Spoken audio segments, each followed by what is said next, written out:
All right, all right, all right. Good evening, everyone. Good evening. I hope everyone had a wonderful and great holiday. But we are back here with another episode of Honest Hour. This is episode 53. 53 of season one. We got one episode left. One episode left before and that's it. Then the finale. But my guest tonight is a local artist, model, rapper, entrepreneur in her own right. So much more. So smart, so uplifting, so spirit. Miss Veve C. How are you tonight? I'm good. How are you? Happy holidays. Happy holidays. I'm okay. I'm okay. We're maintaining here, doing the best we can with what we got. And Amen. that's all we can do. Right. It's been this interview's been a long time. You know, as I first met you during Mavor Week Oh my goodness. last year. The M4 because that event was amazing. I had so much fun. I had so much fun. I was like, whoa. Wow. I asked you to come on this podcast. You said you would do it, and here we are, a year and a half later. But we here. We here. And I've absolutely enjoyed watching everything that you do. Thank And of course, and just watching the growth and in all fashions and forms. Now we're not gonna get to everything that you do tonight, but if we can scratch the surface, get to the song that got released, upcoming performances, and some background, because next year in-person interviews are coming. So Oh, and we got that. We gotta lock that in ASAP because yes, we gotta do that. yes, in-person interviews are coming. They're in the works. I just have to work the kinks out, but they're coming as soon as February. So, Yes. I can't wait. oh, bro, absolutely, I appreciate you. Of course, same here, same here. We rep the 845 is the only way. Let's go. You know, now even though you rep the 845, that's not originally where you were born. Yeah, no. So you're from New Jersey. Well, we call it Jersey. Oh, I'm sorry. Well, North Jersey, I don't know what South Jersey do, but North Jersey, we just call it Jersey. I rep, yeah, well, I'm not gonna say I rep, but my family grew up and we were born, well, I was born in Englewood, New Jersey, but my family grew up in Teaneck, like Hackensack, Englewood area. We pretty much grew up around, but Teaneck was like the staple because it was where my grandparents lived. Shout out to my whole family. We're really tight knitted when it comes to family. So anytime I think of, because I know there's different versions of people saying where you grew up from, and I get it. Like if you're talking in terms of school or how long you've lived somewhere, then I would say I'm from, well, New Windsor is technically the town I live in now, and I've lived here for over 20 years. But if we're talking in terms of childhood and where my roots came from, and as far as like the major impact of my growth into adulthood, definitely Jersey. Like literally everything I remember, everything I've done, everything that I've been culturalized in has been in Jersey. But of course I did grow up literally in this very house I'm in New Windsor. So, and which is like only a couple minutes away from Newburgh. So when I say 845, I'm including New Windsor and Newburgh as one. It's just that a lot of people don't know our area like that. So unless you're either from the area or you travel a lot, I have to say 845 because a lot of people think New York, they're immediately thinking New York City. They're thinking Manhattan, they're thinking Bronx, they're thinking Brooklyn. You say, oh, anything above that to them is upstate, but we're really downstate. It's just, Yeah. we got our own lingo and all that. So that's It, pretty much why I say that. it's upstate from the city, but to us, it's downstate because it's close to the city. Exactly. Exactly. I be trying to explain people that. I get it. I get it. Like I said, if you grew up in the city, you're not going to see it from the viewpoint of how I see it unless you travel. So, that's pretty much, why I say 845 because it's a proud thing. Like, we've been on the map, but I think it's now more than ever that the 845 is really getting a lot of credit. It's getting a lot of noise, and I'm noticing a lot more individuals outside of myself that are getting the recognition that they deserve. So, I'm very proud of my city. I'm really proud of the area, and even outside areas like Poughkeepsie, Middletown, and et cetera, et cetera. Yeah, we're doing our thing. So, I can't just say Jersey, and I can't just say 845. So I always say the 201, the 845, and yeah. Well, the 845 does include anywhere with 845 as an area code. Your Monroe, your Poughkeepsie, your Rockland. And, that's why, like me, I've joined, and as you know, we've discussed, I've joined or become a part owner of an entertainment company called All Right Entertainment. And and I haven't even announced this, so I'm just going to say it. We get exclusive. We just got we just asked them to do a show in Newburgh and in Middletown. Oh, sure. Okay. And I told the guy that I work with, I said, that's mine. It's mine. Yes. It's mine. And then, so now I just got to work the kinks. I want an 845 DJ. I want an 845 host. I want every 845 artist because it's supposed to be a showcase. Nah, this is about to be a concert. Like, I want anyone who's everyone. The details are so easy. It's the artists pay no money and get paid for ticket sales. Okay. Like I that. mean, because I'm about to, I know people gotta make their money, but I'm so tired of these showcases where you gotta pay the certain fee to get in. And I get it, that's your starting point, and I've done it, so I could talk. Right. But gotta elevate. This here, you just have to sell your tickets. If you said, I had a guy, I don't know if you know him, his name's Crackerjack or CJDK is what he goes by now. He's literally like this big. He's just like a little 5-foot rapper, a white dude with long curly hair. You would think he's like the whitest dude. And then when he starts rapping, you're like, that came out of you? Right. But so for the last show we did, he sold the most tickets and became the headliner. Oh, nice. Oh, wow. So like now I'm in a position where it's kind of like, all right, well, we gotta do something here. We gotta make this grow. And I want to just see our area get bigger and bigger and bigger. And this is the way I felt that I could do it, giving artists a space to have what'd you call it? Just to have. Yeah. To have and grow and get recognition, and because now you see me pop out at Showtime's event. You ain't know you was like, someone from Newburgh's here. I was so happy because I was like, I'm not used to going to the city and people actually knowing Newburgh. So I'm seeing it more now, but like when I saw you, I was like, oh shit. I was like, oh, excuse my language. I was like, oh shoot. I was like, Mike, what the heck? And I couldn't even I was like, okay, I gotta stay in character, but hold on, I need to see this afterwards. I was like, I'm gonna find you. I was like, oh wow. See, that's what I'm saying. Like fate in this industry is so, it's like it feels huge, but it's so small. And I'm just so grateful to be able to network with people like you and really come together and do something big. And now being on this podcast, and eventually I'm sure other shows and events that we'll be doing together. I'm down for it. Absolutely. Once those details roll in for that show, it's going to be heavy promotion. And pretty much any artist who's in the 845, I'm not taking no for an answer. So I'm just coming in like, listen, you're going to do it. Right. People, you're going to sell your tickets. We're going to get it done and we're going to have a good time. And then we're going to show up and show out. Like it's even like I'm already be like, Veg, let's go. Right. Media, let's go. Let's get it. Oh man, I'm all in. Absolutely. So growing up, what when you came to the event with the the Mavor event, the I forget what they called it, the artist showcase, or was it or artist spotlight? There we go. Spotlight. I think it was like That's spotlight. what it was. You came with your younger brother, who's a dope videographer, and your father.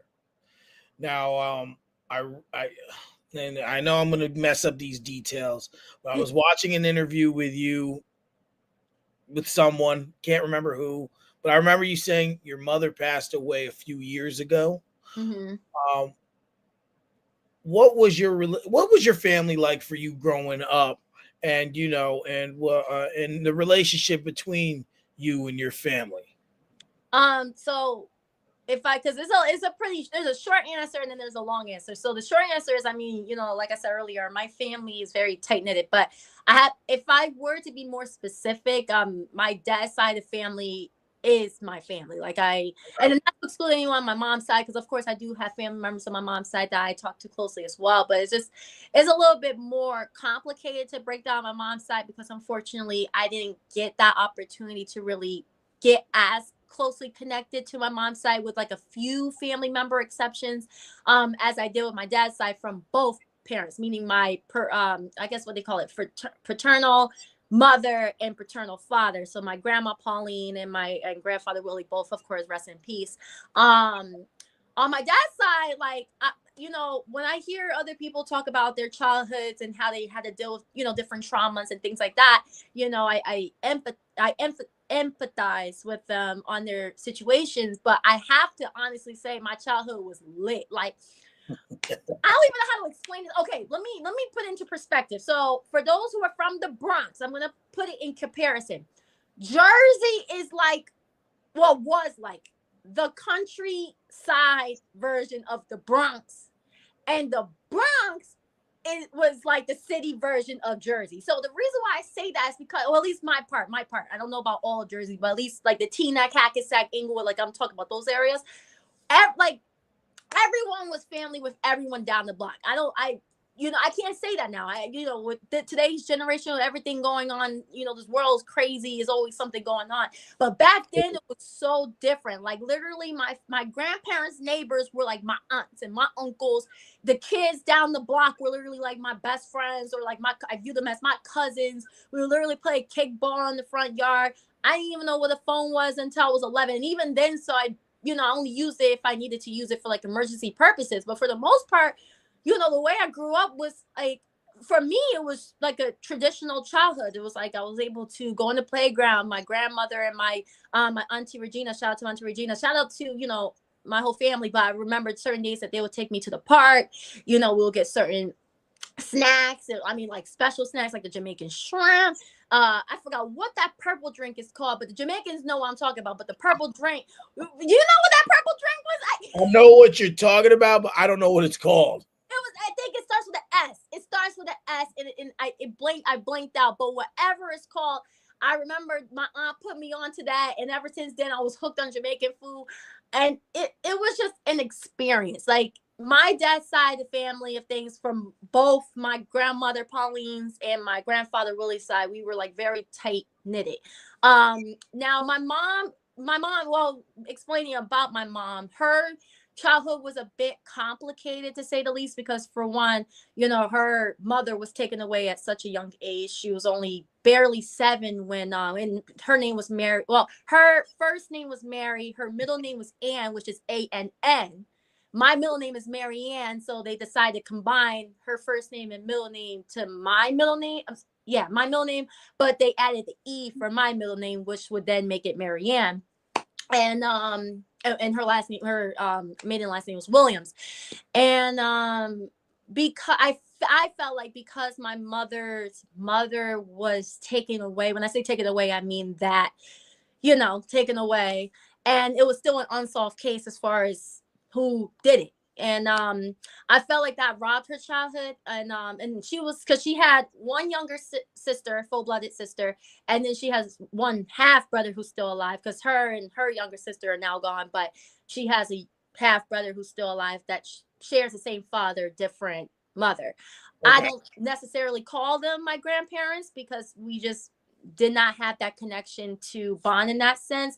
But I still have enough respect to, at least acknowledge their impact on my mom's life. But my mom growing up was a little tough, because for one, she was like the black sheep. She was Mm. into like your reading, kind of more on the inclusive side of things, I guess you would call it. Uh what the heck is the word when you're when you're wow, why am I blinking out words all of a sudden? Like when you're so extroverted. Okay, so she's like the introverted side of things, Okay. very much so excluded from the world, but like she was still a personable person, like very friendly, probably one of the most friendliest people you ever come across. That's probably where I got that side from. And I think my joy from my childhood kind of like brought joy to her, but then I kind of felt bad knowing my mom's past and how it impacted her in her later years. So, me and my mom, we definitely had a special bond with each other. Of course, we had our ups and downs. We're both female. So, of course, females are going to, especially me as a teenager, preteen, we're going to have you know, our ups and downs and lefts and rights. But in all, she was definitely my best friend. My dad's my best friend. My brothers, my whole family are like, we're, like I said, we're tight knitted. Like, I'm Absolutely. very fortunate to have the family I have and to be able to say that, because I know a lot of people don't have that same type of background that I do. And I think that's why I'm able to love so easily and why I'm able to give such a charismatic personality to everyone authentically and genuinely. And I don't need to force anything, because in the household I grew up, we grew up honestly, but we grew up loving people. Yes. We didn't judge anyone, whoever came in, as long as they were respectful, as long as they didn't harm anybody, they weren't doing anything malicious or anything like that. We accepted people for who they were.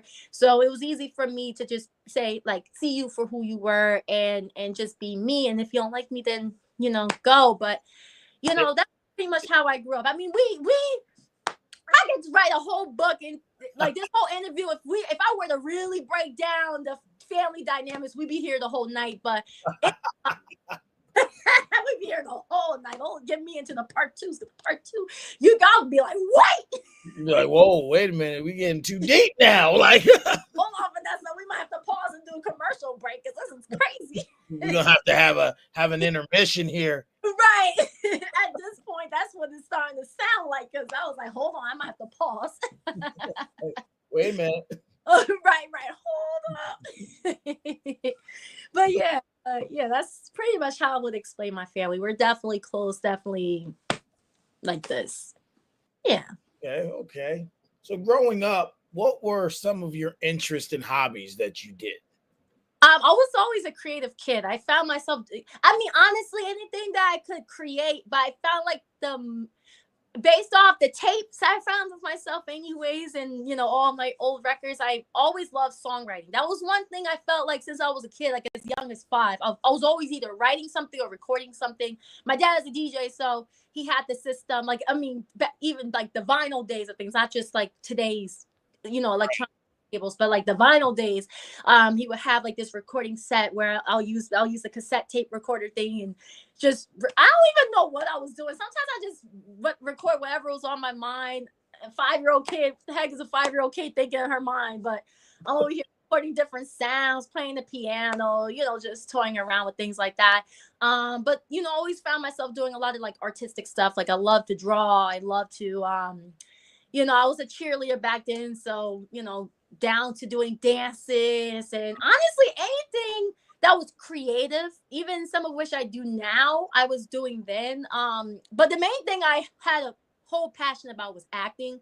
I always found myself getting into different characters as a little kid. I would wear like different outfits to just, be in my little animated self, which is ironic because I do that now. Like I literally do the skit. I just finished doing the skit the other day and posted it on my social media. So I was like, oh yeah, we back. Oh man. And it's interesting. You just kind of geared because yeah, I do a full divulge of topics. So I read the bio on your website, and yeah, I don't play about my journalism. Right. You did no homework. I know that's right. Like if you we know each other, but we don't know each other. If that makes sense. Yeah. Like so like if someone comes on here, I need to know them, or else I look like an idiot. Yeah. Like Yeah. so like it's kind of like that. Like sometimes it's easier when I know the topic on a personal level. But if I don't, I'm gonna know them. They ain't gonna know me all the way, but I'm gonna know them. Right. Exactly. So your bio did state that you started creating music with your dad Mm-hmm. at 5. How has his influence affected your life musically and in general? Yeah, I mean, majorly. I mean, my dad. I mean, like I said, like my dad. Well, right now we're a single father household. Me, my dad, my brother, my younger brother who's now 18. So my dad has been my best friend, like my best friend my whole life. My dad is very and was very present. My dad was very and is very supportive in everything that we do, as far as what we love to do, as long as it's functionable, meaning that it's not something that's going to harm people or put me in jail. um and generally wise, I mean, like I said, because like I said, on my dad's side of the family, both of his parents, so I say that not to confuse my mom's side of things. Mm-hmm. um both his parents were very active. So my dad has four siblings, two Okay. sisters, two brothers, and he's the second oldest. So after my auntie Regina, she's the oldest. It would be my dad, and his name's Sean. And then after my dad, it would be I always get this part wrong. I think Uncle Willie, and then there's Uncle Rod, and then my auntie Stephanie. I think I don't know if I got the order mixed up with my Uncle Willie and Uncle Rod. I always mix them up somehow, but that's pretty much the dynamic of the house. So with the five of them plus them in the house, it was kind of like I don't know how to compare it. Like the Brady Bunch, but I guess like the I don't know how to explain it. What's the Family Matters? Is that I don't know. Like they say they're poor, but the way they interacted with each other was very like rich and wealthy. So it's kind of like one of those households. Absolutely. That's Absolutely. Just a nice mixture of people. exactly. So I felt like with that in mind, my dad definitely had that affluence growing up.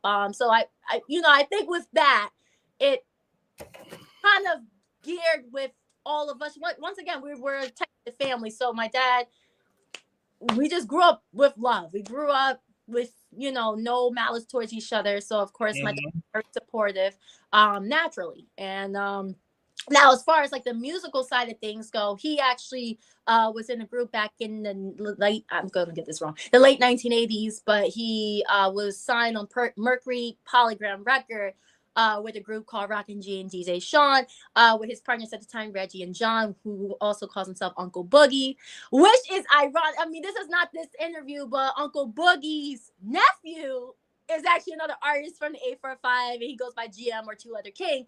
So then when we connected, kind of put the two pieces together, we're like, wait. This whole time we was family. We didn't even know it. They ain't even have a clue. Like We didn't have a clue. We were he, just the way my dad and Uncle Boogie John, who's GM's uncle, they were talking like because they're like this and stuff like that. And they're like, yeah, my daughter, she's also in the area. We gotta connect.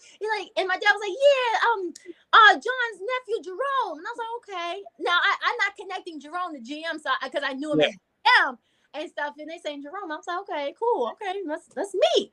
And next year, I don't even know how it ended up happening, but now I'm speaking with GM, who is Jerome, and we're talking. I'm like, wait a minute, your uncle, so your uncle is John, yeah, bro. I'm Sean's daughter. They were talking about me. They're like, wait. So this whole time they were talking about us, and we talking about them, and we didn't even know. And I'm like, no, hold on. No, what else we about to find out? Are we sitting on $1 million, and the $1 million went missing, and we just trying to figure out where it went. And this whole time it was underneath the house. Like what's going on here? Yeah. So I thought that was really cool. And like I said, and the reason why I say that, because again, my dad back in the day was doing the music. He was actually DJ Red Alert's backup DJ. He DJ for which Isley brother? I think Ron Isley's house. Okay.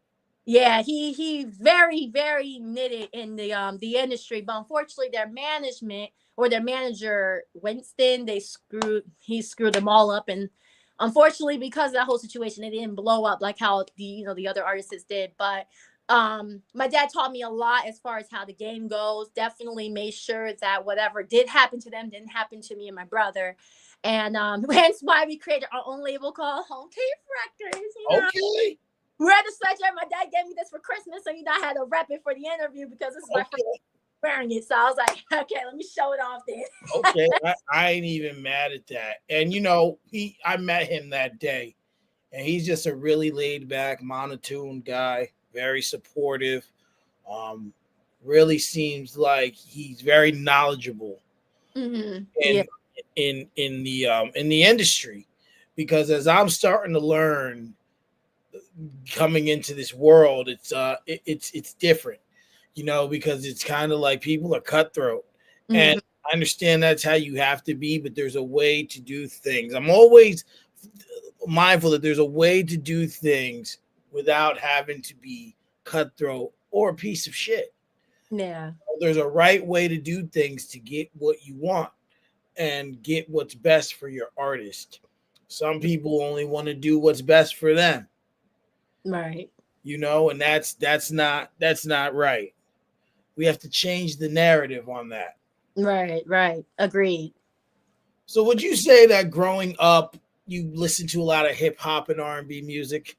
Oh, absolutely. I mean, I grew up on, but I grew up on a lot of different like sounds. I mean, I grew up on listening to even down to a lot of disco, like Diana Ross and the Supremes slash Diana Ross, because Diana Ross was part of the Supremes. I was listening to it because my mom, she loved like the DeBarge and Sky.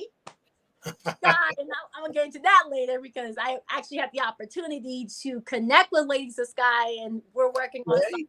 that you guys will find out in 2025, and actually probably even the next month or so. But yeah, I grew up listening to a lot of different sounds. Of course, hip hop and R&B was kind of like my main influence in the ages where I could remember, like kid growing up, because of those are the songs my dad always DJed. But I've listened to all different sounds. I mean, even down to rock, maybe not so much metal and country, but I've listened to all different types of sounds. Like, I mean, as a DJ's daughter, naturally you're gonna hear all different kinds of sounds, especially if you go to different parties and people got different tastes and different things they want to listen to. So naturally, I'm listening to all the different sounds my dad is playing until I get old enough to kind of figure it out on my own. But yeah, definitely hip hop and definitely hip hop has been a major influence growing up, especially as far as the music that he made with his group and that whole generation of things before Tupac and Biggie and Lil Kim and all of them. And like I didn't really truly think about this until like more recently of how much I realize how lucky I am to have a father that has that direct history impact to the Mhm.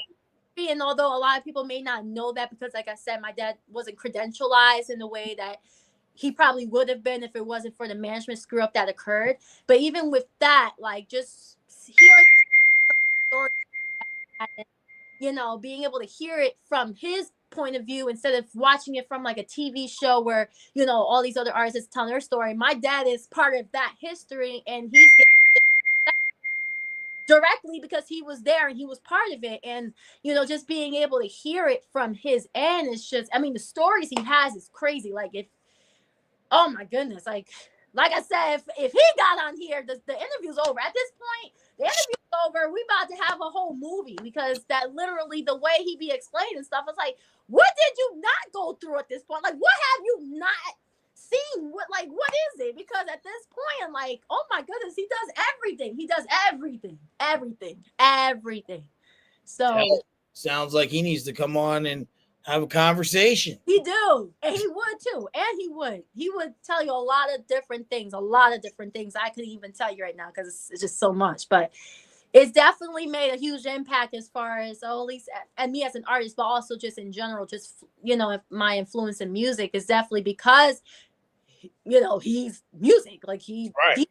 he was in the groups. He's done all the industry stuff as far as the people connection and all that stuff. So, getting that as my father, plus being an active father outside the music stuff, I definitely get the best of both worlds. Like, I'm super grateful, super, super, super grateful for that.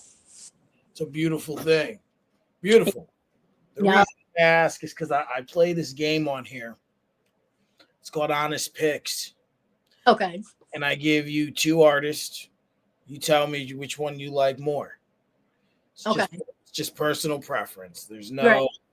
no rules or anything. Yeah, I'm just gonna start here. Tupac or DMX? Shit. Right out the gate. Oh, I mean, if you said Tupac or Biggie, I honestly would have said Tupac. Wow, that's tough. That's, dang. Because I gotta shout out to Rough Riders, but if I'm talking musically, okay, if I gotta like if I'm counting songs that I listened to and what I was kind of more hooked on, I have to say Tupac. But like DMX is like a different, like he's just different. I mean, they both are. I'm gonna say Tupac. I'm gonna say Tupac. But shout out to DMX. Okay. Okay. Shout out to DMX though. Dang, that was hard. Rakim or KRS-One? Rakim. Big Daddy Kane or LL Cool J? Big Daddy Kane. Damn, sorry, L. Cool J. Sorry, L. Now, L, I got stories about you too, but yeah, I'm gonna have to say, yeah. Damn. LL's that dude though. Yeah, he is. Shout out to him. I don't know why DMX is here twice, but I'm gonna ask it. DMX. DMX or Busta Rhymes?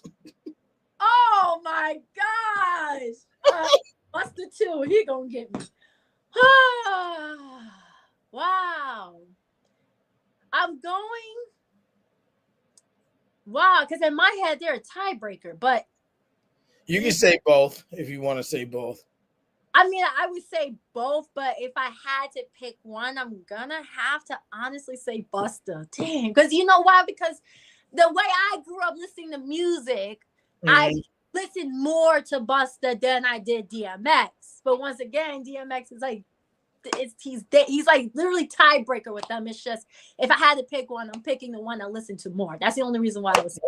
I can't knock you for that. I can't knock you for that at all. These are some good picks because it's not like you're picking Barney and Mickey Mouse because I'm picking Mickey Mouse like that. Like, sorry, Barney, but the dinosaur, you gotta go. You could go. You could handle those kids over there. I gotta go. Mickey Mouse here. Mickey Mouse.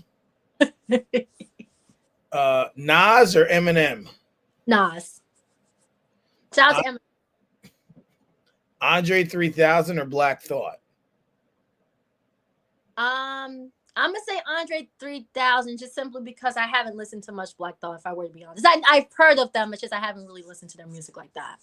Okay, yeah, Black Thought is one of the rappers in the Roots.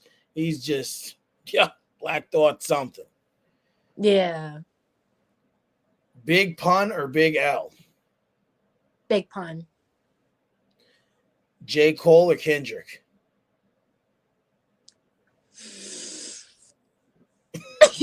Kendrick, I'm sorry. Oh man, I have to say Kendrick, but you know what though? That's a hard pick because I really rock with J. Cole's music, but Kendrick, it just has more of the aesthetic I like to listen to, more, just a little bit more. I mean, obviously, I love J. Cole's artistry. J. Cole, his lyricism is like on a different tier, but Kendrick is he's like one of those jack of all trades, and it's like I never know what I'm gonna get with Kendrick's sound. And that's kind of like what I kind of was. Yeah. I respect it. I respect it. This is good. Like honestly, this is a good segment. This is good.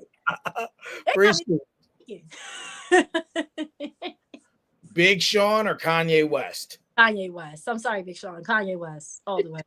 Kanye West, because I mean, also the producer. Like, come on now. Like, Kanye might be, Kanye might be Kanye, but music, I would never doubt him on. Oh. Common or Mos Def? That's actually a good one. Go.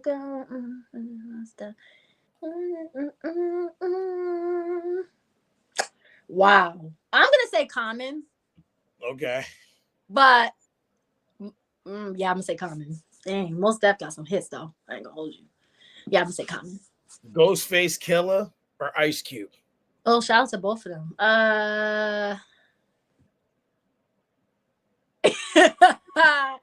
mean, East Coast and West Coast, right? I gotta rap East Coast. I'm gonna say Ghostface Killer. But shout out to Ice Cube. I mean, come on. Well, you. Snoop Dogg or Dr. Dre? I mean, because they was on the same league, so I don't even know if this count. Um, so I feel like this question is hard because I feel like they're the way they categorize themselves is like different. Like Dr. Dre, I feel like it's more comparable to like your uh what's another one that like because Dr. Dre, I'm thinking producer in my head for some reason. I'm thinking kind of more on like the mogul and Snoop Dogg, he's like your jack of all trade. I mean, damn, this is hard. I personally like Snoop Dogg more if I'm going more on the personable side of things. If I'm going Okay. basic, I'm gonna say Snoop Dogg because honestly, even with music, I mean, they did a lot of songs together, and majority of the songs I've liked by Dr. Dre feature Snoop Dogg. So I mean, I don't know. It's kind of hard because Dr. Dre, he's the beat creator. Yeah. I mean, he's Dr. Dre for Christ's sake. I don't know. Exactly. Fair enough. And shout out to their new album, Missionary. Oh, see, I gotta check that out because I knew they had something out, but I didn't know what it was called. So I gotta check that out. And you know, people are like not liking it, but I'm like, listen, Chronic and Doggy Style, Snoop and Dre, get that out of your head. This was two friends coming together to Yeah, make some music, and they had a good time doing it. And I think they did well. I right. I did not expect another Chronic. I did not expect another Doggy Style. I just went in. I just wanted a good album, just like Method Man and Redman are talking about Blackout 3. That's fine. I'm Right. not expecting the original Blackout. I'm just expecting two friends who are dope rappers, still killing it Yeah. after 20 plus years, just to make good music. That's all I Right. want. That's But really about though. So I don't know. I mean, music. Eve, I'm just here for the union. you know, Right.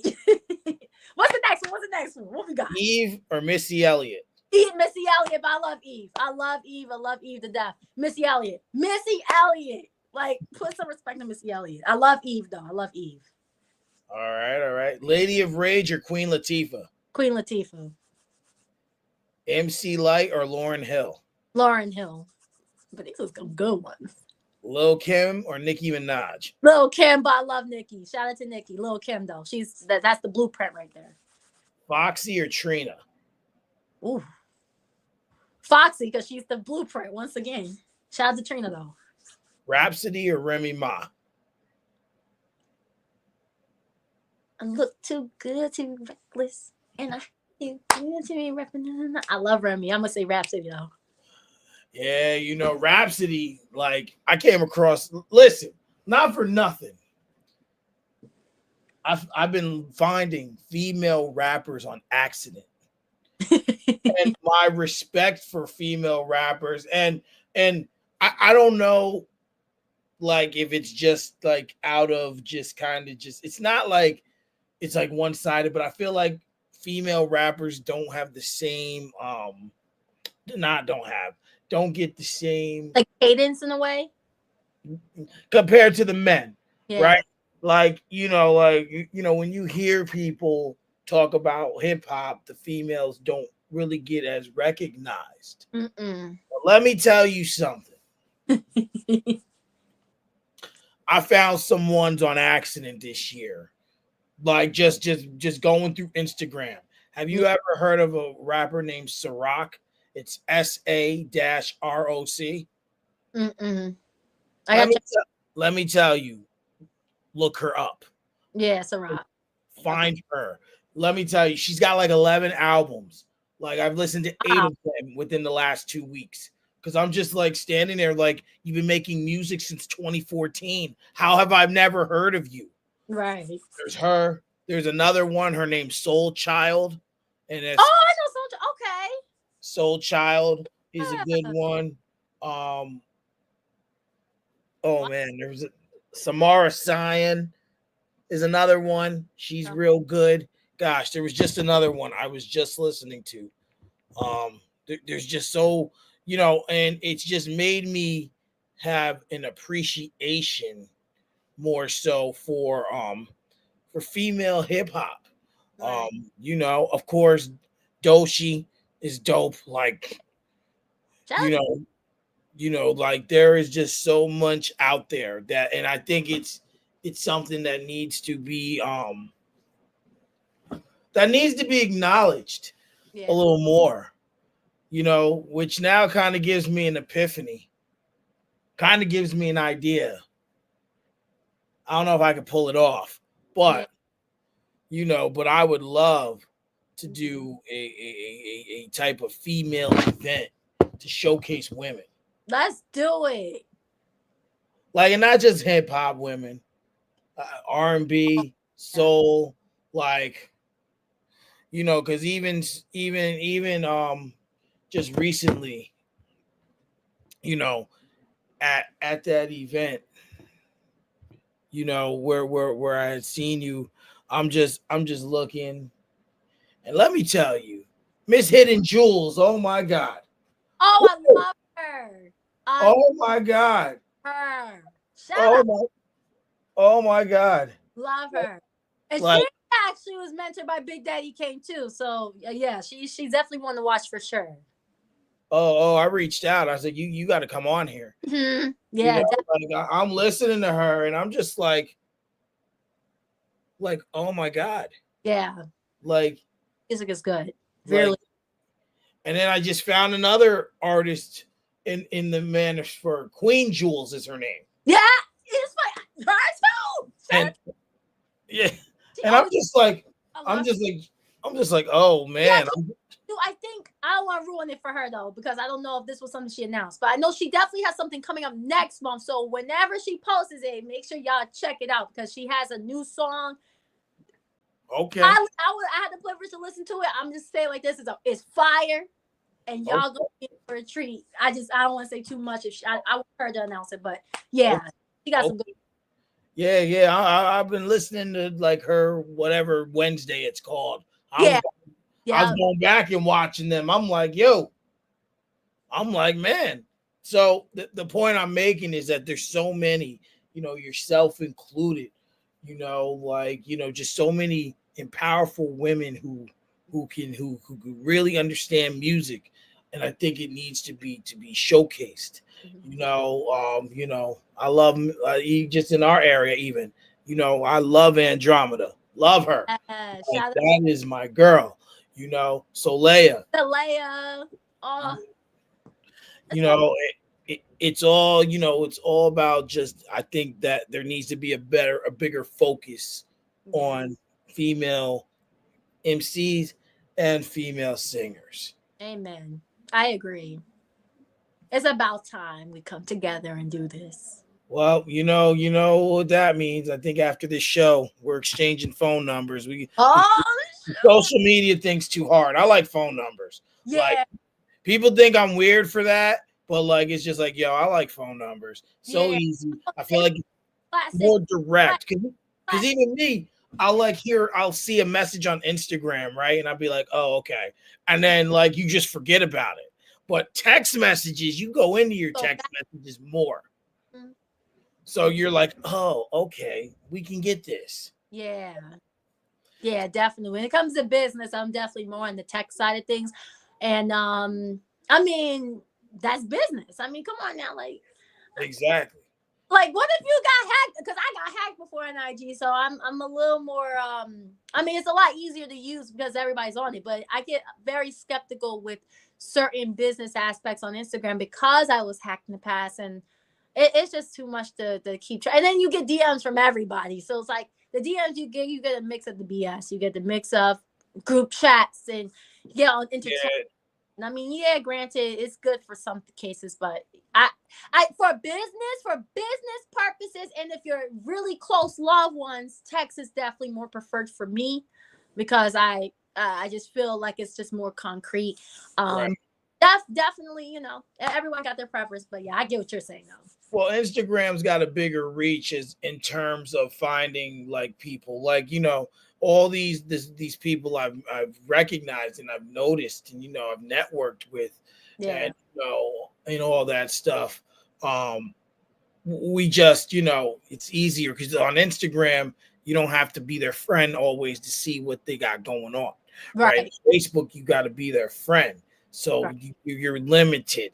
But once again, you have to watch for the hacking and the spam and all that stuff as Oh, well. yes.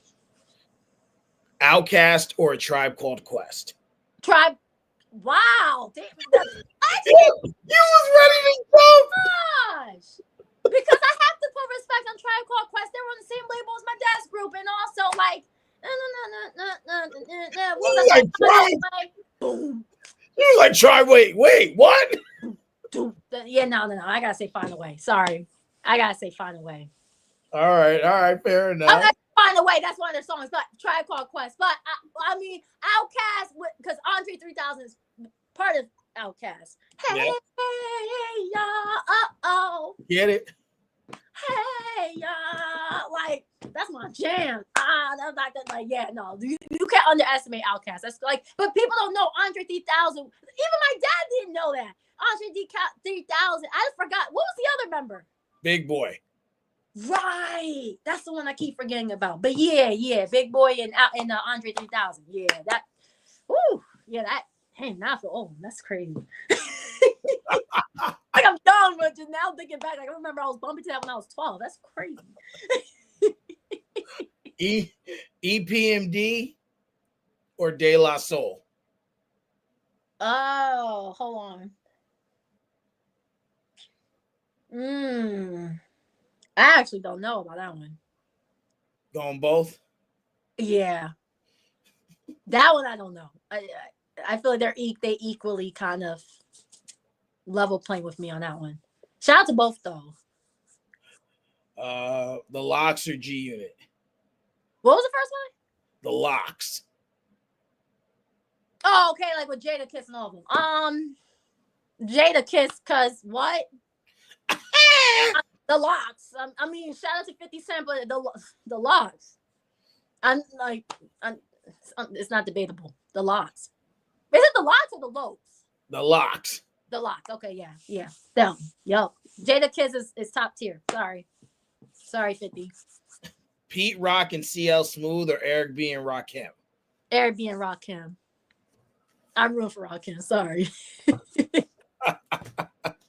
Shout out to Rakim. I had the privilege to meet him too. So shout out to them. Yeah, he's definitely his GOAT in his own right. Oh yeah. All day. Good people too. John Legend or Neo? See, now that's a hard one because now personality wise, I would say John Legend, but so like hits, I'm gonna say Neo because Neo is also a songwriter, and was he the one that wrote "Irreplaceable" for Beyonce? He did. Yeah, and I mean, if I'm going based off that, I gotta say Neo as far as like music credentials. Like I have to go with that. But if I had to go based off like who I would personally like, then I would probably say John Legend. But I'm gonna say Neo just simply because I mean I listen to more of his music anyway. So yeah. Okay. That's Babyface or Keith Sweat? Oh my God, this is getting worse. There she goes, baby. Oh no, I'm gonna say both for that one. I can't grade that one. I'm sorry, that's hard. R. Kelly or Usher?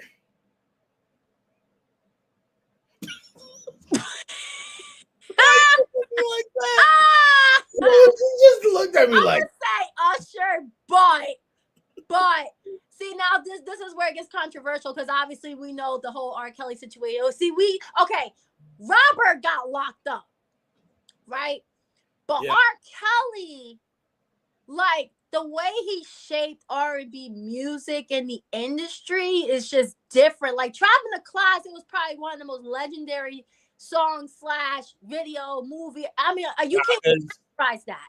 Like that was that's something I always wanted to do is something like Trap in the Closet where it's a song but you make it into like a whole series and it's like a thriller movie. It's just something I've never seen before. Like that's some different type of stuff and you can't compare that to you can't even compare that to like today's generation or past generations. Like what R. Kelly did with that was clever. And if I had to go based off like song choice, Trap in the Closet is like literally one of my favorite, like even till this day, literally one of my favorite. It's a hard decision because I mean, like literally all of R. Kelly's hits were hits, like Happy People, Step in the Name of Love. I mean, I'm going in the classics, like Oh yeah. his features, and oh man, that's woo. Now I'm trying. Maybe I should say both, but I'm gonna say Usher. I'm gonna say Usher, Okay. but R. Kelly definitely is in his own league as far as music go. But yeah, of course, it's controversial based off the other stuff. But I'm talking about music, so yeah. Well, I think we froze for a second there. Oh, there we go. We back. We back. We back. We good. I can respect it. I can respect it. Ooh. Jill Scott or Erica Badu? I personally love Jill Scott. I know a lot of people would pick oh wow, why am I saying her name wrong? Erica Badu, but me personally, I've actually been more of a Jill Scott listener. Music wise, Golden is like one of my favorite hits. Like Golden, Golden, living my life like Golden, Golden. Like that's my song. Like now, I had to say Jill Scott. Like me personally, I would say Jill Scott, but obviously we know the presence and the cadence that Erica Badu has left in R&B soul, like the what they call neo soul. Neo soul, yeah. Yeah, she definitely ranks neo soul as far as like the genre of things go. But me personally, I would say Jill Scott. Okay, okay. Sade or Shaka Khan?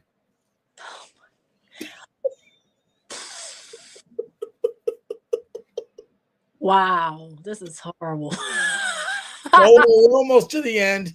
I'm gonna say because they're both two separate moves. So how could I'm gonna say both because Sade it gives me more of like my inner feels, and Shaka Khan is like like energy. Two different vibes. So I can't compare those two. So I have to say both. Mary J. Blige or Janet Jackson? I'm gonna say Janet. But that was an easy pick because like I listen to everything Mary J, like from Family Affair. What was the one that was like Monday, Tuesday, Wednesday? What she called that? I forgot. What she called that song? I forgot. Oh Lord. It was like I know what song you're talking about. I just can't pin the name to the song. Yeah. Yeah. But, yeah, that's another hard one too. But I'm gonna say Janet just because Janet's like the staple. You know, like Janet. Yeah, she's kind of like the staple stat. So I'm gonna say Janet. Ray Charles or Stevie Wonder? Stevie Wonder, but shout out to Ray Charles and rest in peace to him.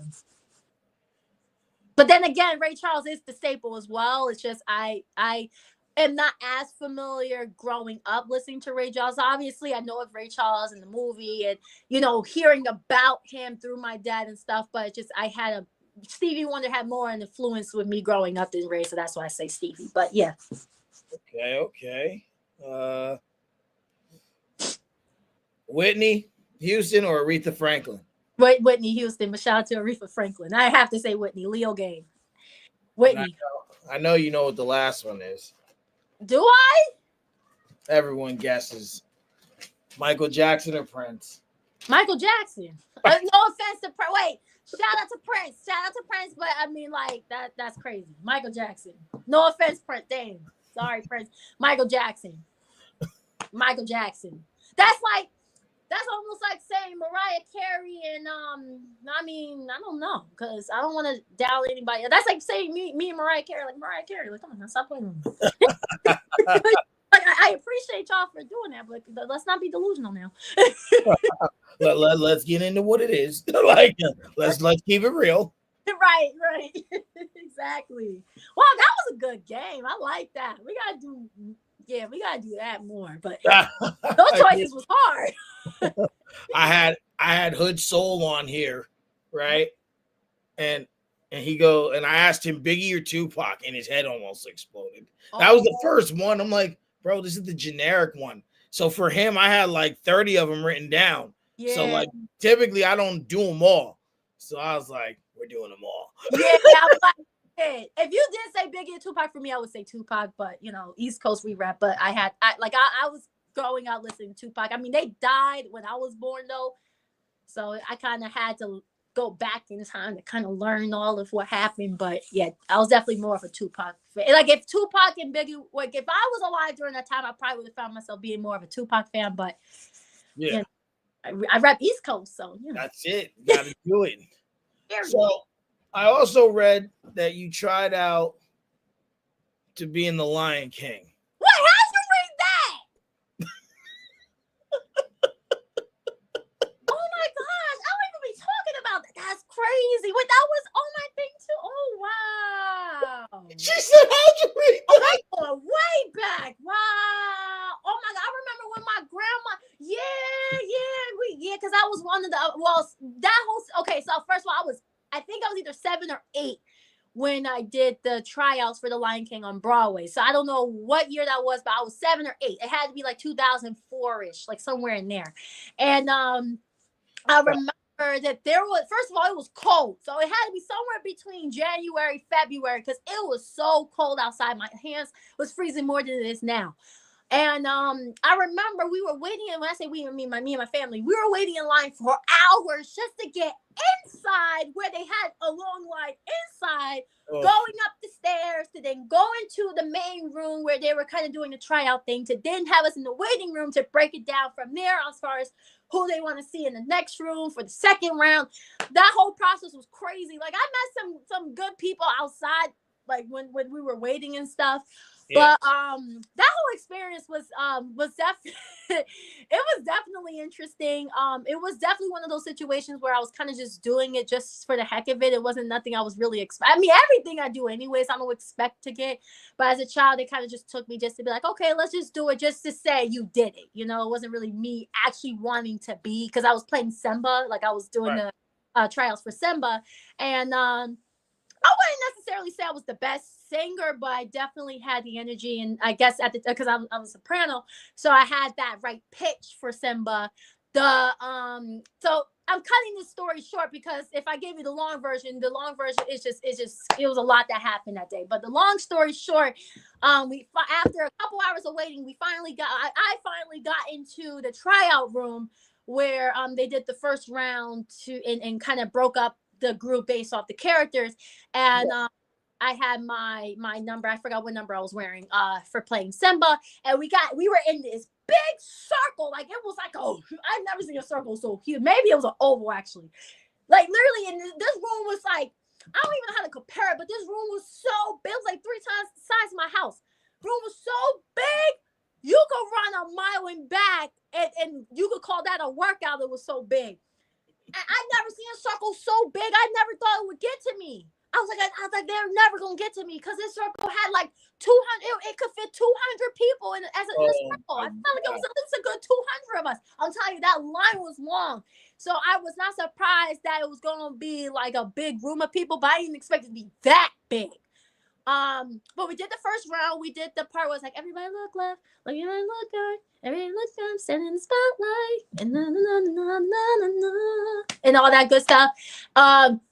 Did my part, all that good stuff, and then they called the numbers that they wanted to keep for the next round.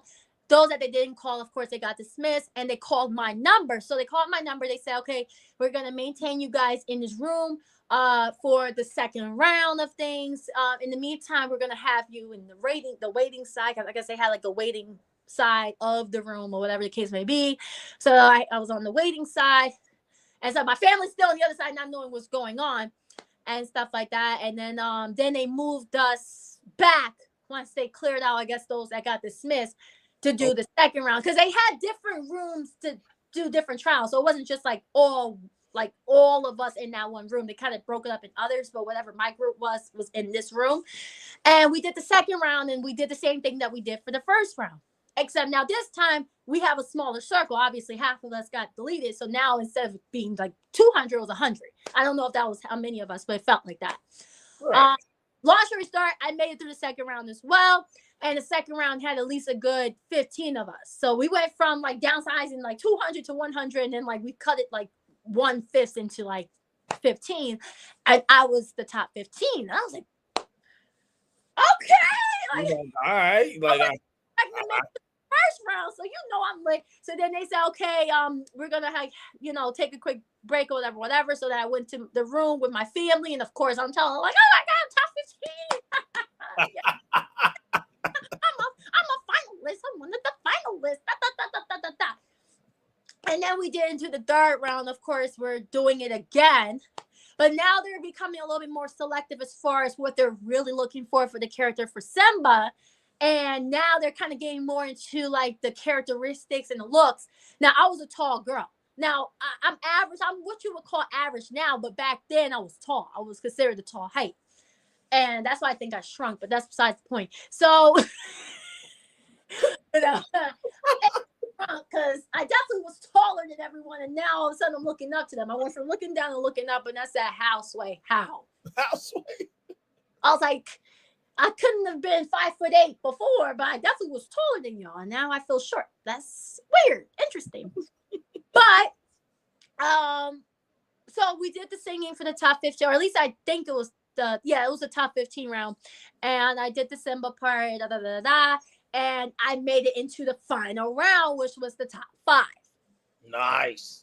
Now they're kind of becoming more and more picky. Now the top 5, this was like crucial because the top 5, you're about to at this point find out who the Simba person was. But then they were doing a top 5, the top 3, and then from there they were going to select who they wanted. Now the top 5 was interesting because although they really loved my voice for the Simba role, they felt like I was, from their words, they felt like I was too tall. So they were a little stuck on how they wanted to place me for this character if I shall get Simba because of the height, which I thought was stupid because, I mean, I don't know. I felt like me personally, I wasn't that tall. Right. But I guess they wanted somebody like that looked more kiddish in the height. And because there was a couple other auditionees that actually was more fitted in the look and the sound than I was, I got dismissed in the top 5 round. So I don't even know who got Simba. Congratulations to that. Well, at the time, that kid, but I was even shocked, even getting to the top 5. My grandmother, everybody was celebrating. Oh my god, I can't believe you made that! Like that was crazy. We're just doing the audition, just kind of doing it for the heck of it, and I ended up becoming top 5. And I didn't even think I did all that. Like I really wasn't even trying to do all that, but I ended up being top 5. And I was like, wow, if I could do that, I wonder what else I can do. I mean, that even happened with my pageant stuff. Like the same thing. Like the pageant thing, I had no, expectation on getting anything. When I did the Egg Palace Albany one, I don't remember what. I think it was 2008. Yeah. A long story short, I got second runner up for that, and I wasn't even expecting to even get to the first round of it. So I was like, your bio also said your mother believed it was a scam. Yep. Okay, so you did see that. So yeah, because when it came in, the I guess they had like a pamphlet letter thing, majingy, and actually my dad thought it was a scam because when it came in the mail, my dad actually read it first, and he was about to shred it because he was just like, yeah, no, this looks scary. He's not going to think anything serious anyways because it's a pageant. He don't know. I mean, I don't even know anything about pageant, but like to him, it's just like, okay, this is a scam. But then my mom grabbed it. She was like, oh, let me see. I don't know. I guess something about her, whatever she saw in the letter, she was like, maybe this is something my daughter could try. And we tried it, but I wasn't really I'm not going to lie, I was not taking it seriously at first. Not that I didn't care. It's just I wasn't expecting nothing from it. I just kind of was just like, okay, I'm going to do it. Just kind of like the same with the Broadway one, but at least with the Broadway one, I actually wanted to audition. Like I wanted to go through the process and just see how it is, just so I could say I experienced it. The pageant thing, I'm going to be honest with you, I was a little skeptical about myself. I just wasn't really into that. Like I love modeling. I always loved modeling, but something about the pageant thing, I never grabbed the concept of it, even though I love watching pageants, at least like the Miss USAs and all that.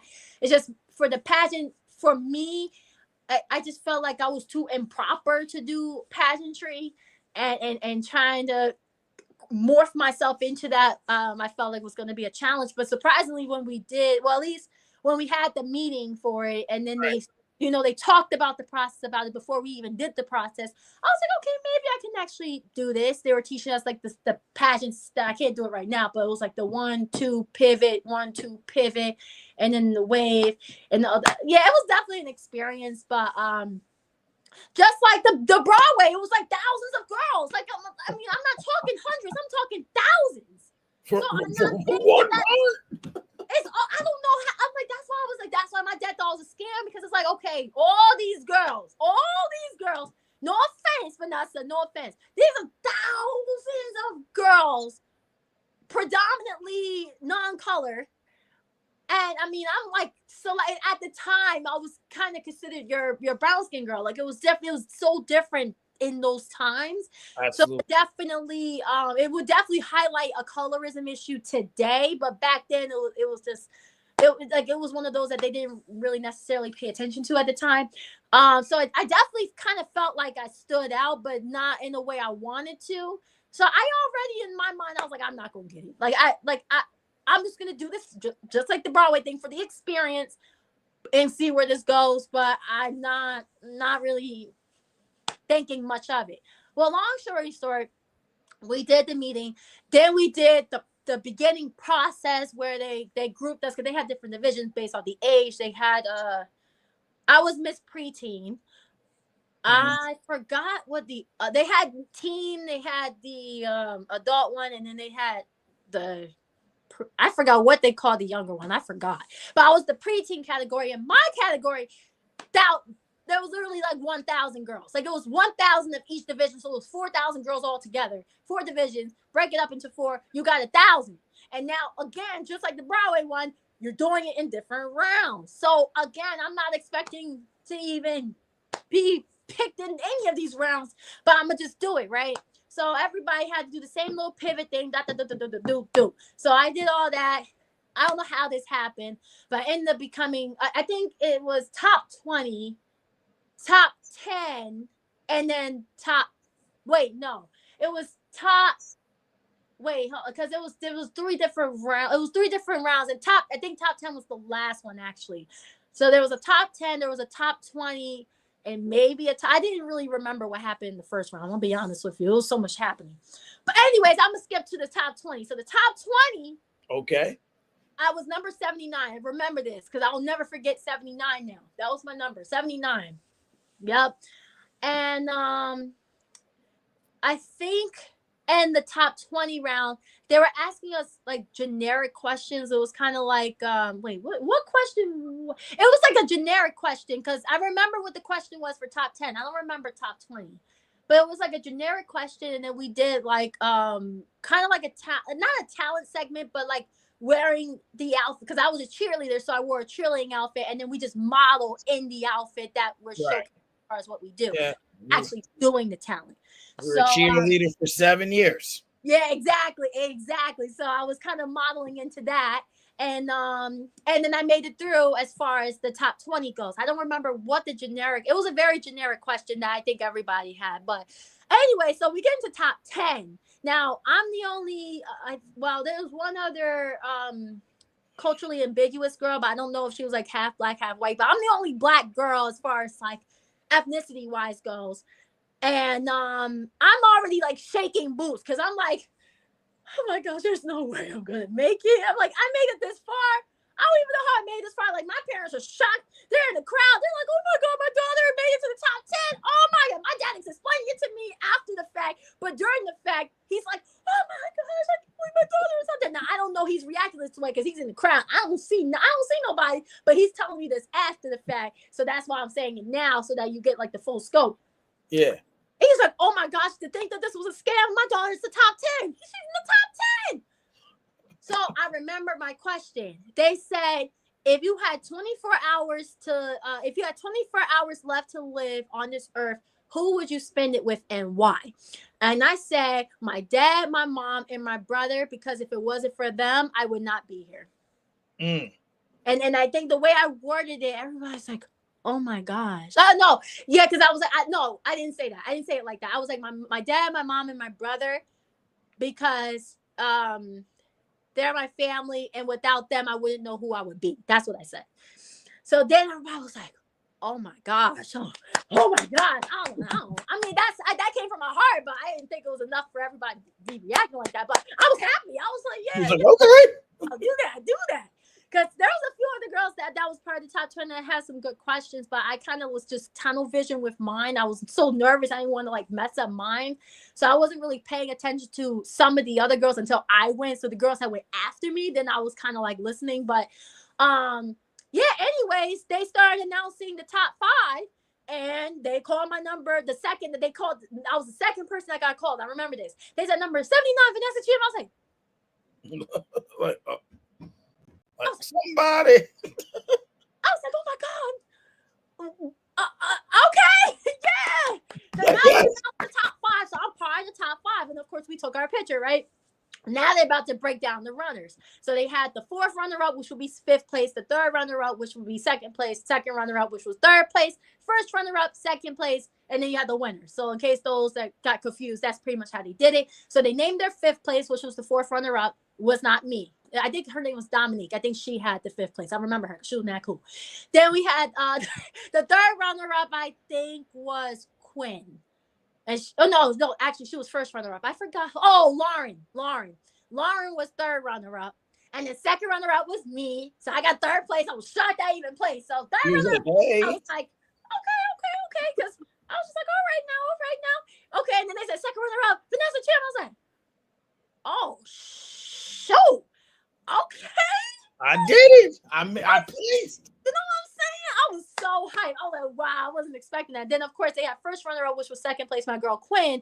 And then first place, I think her name was Ashley. She won the whole thing. But the fact that whole experience, and it started off with, and I'm not kidding, 1,000 girls, we got it down to 30, and then we got it down to 20, and then 10, and then I'm top 5, and then I'm top 3, technically, because I got third place. Mm-hmm.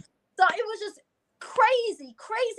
Like I had just luck when it came to doing stuff. That's why whenever I do things in life, I just do it. I do it with no expectations in hopes that things go well, but I don't put no expectations. I just do it if I feel like it's right, because you just never know. And I've always lived with that philosophy because of the experiences I had between the Simba thing and the pageant stuff. And these were things I just did not even expect to do.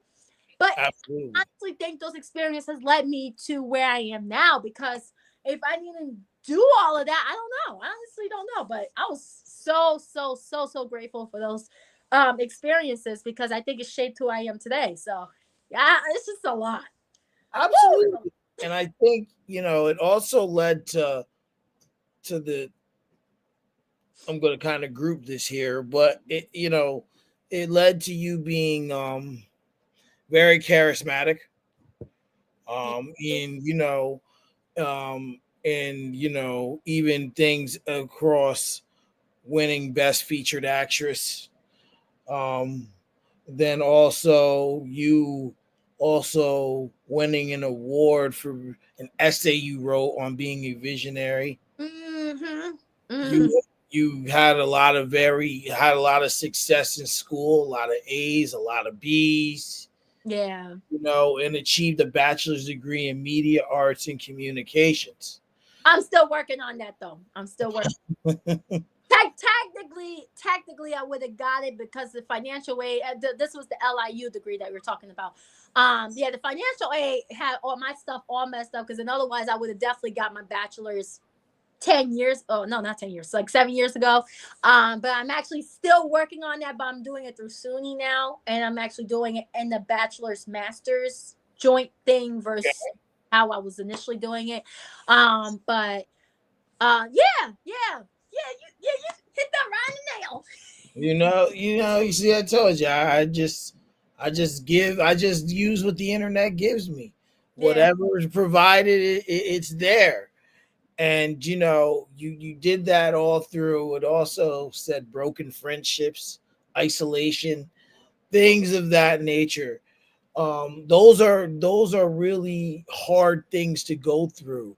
So for you to be able to accomplish all that and still be able to do all these things, that my hat is off to you, because there's not many people who could really withstand all that. Like, you go into it expecting nothing, but it's still time consuming and pressure. Like, you're out there freezing for hours, or you're doing this again and again and again and again. It takes a lot of patience. Yeah. A lot of patience. So It's a lot.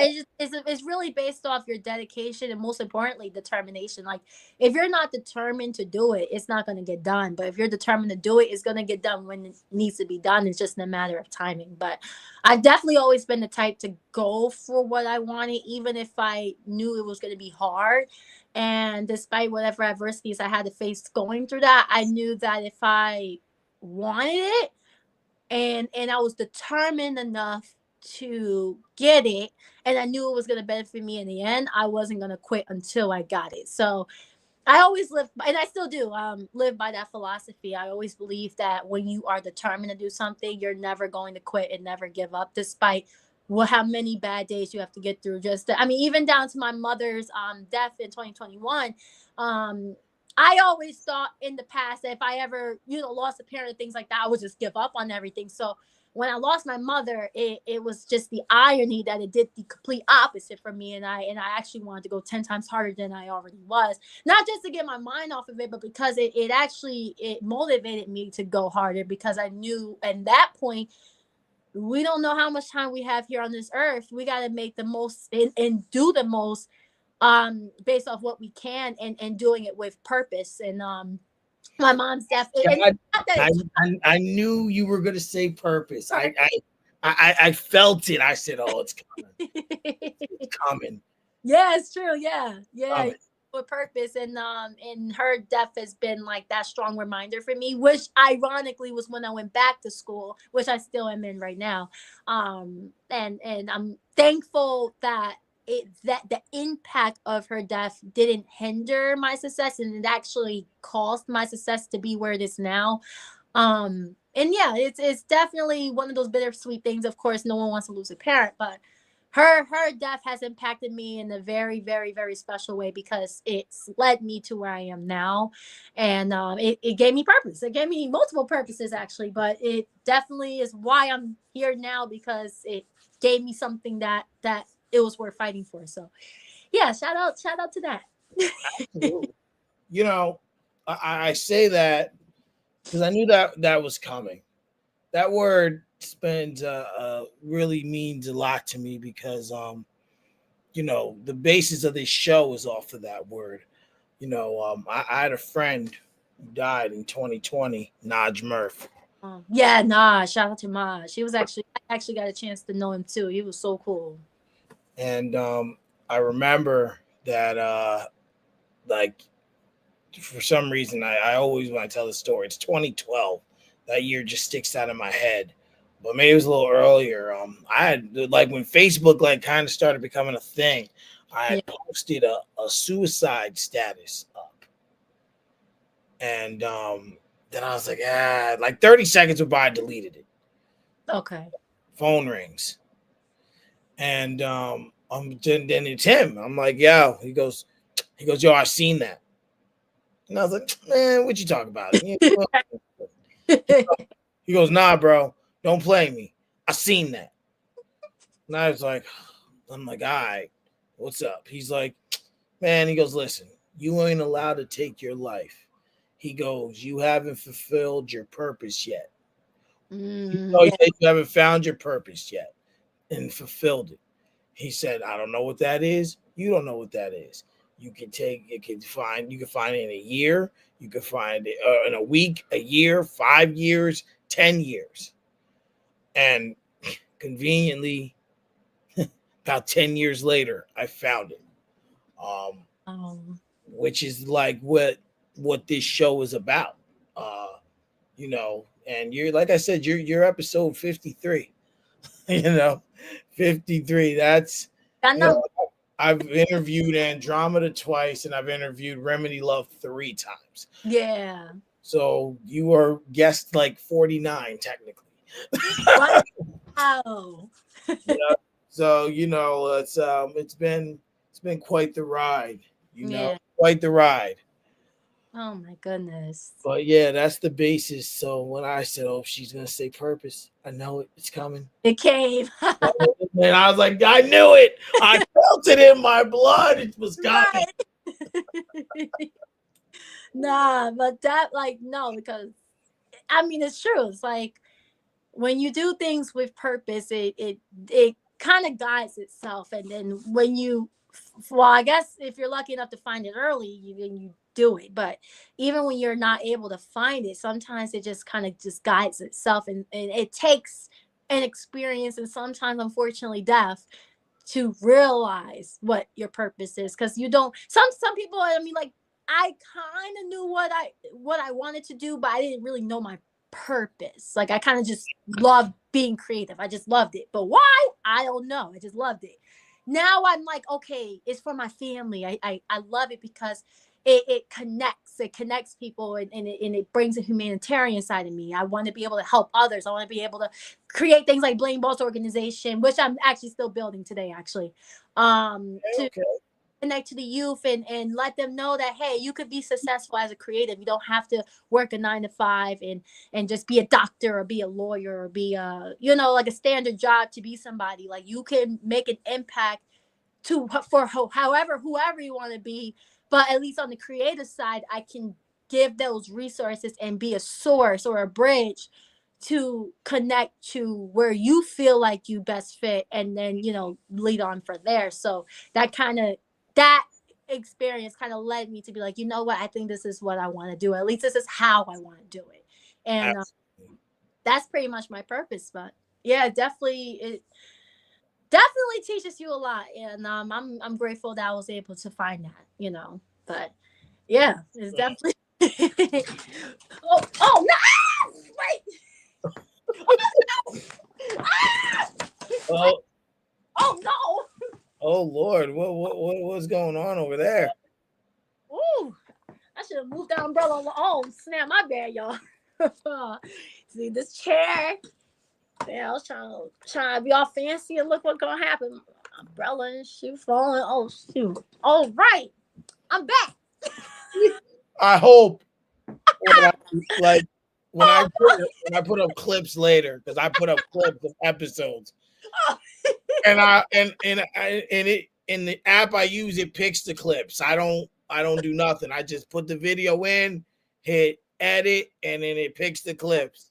If it picks that clip, I promise I won't post it, but I'll just I'll send it. post and listen, because there'll be those type of moments that go, you like the girl with the wig, and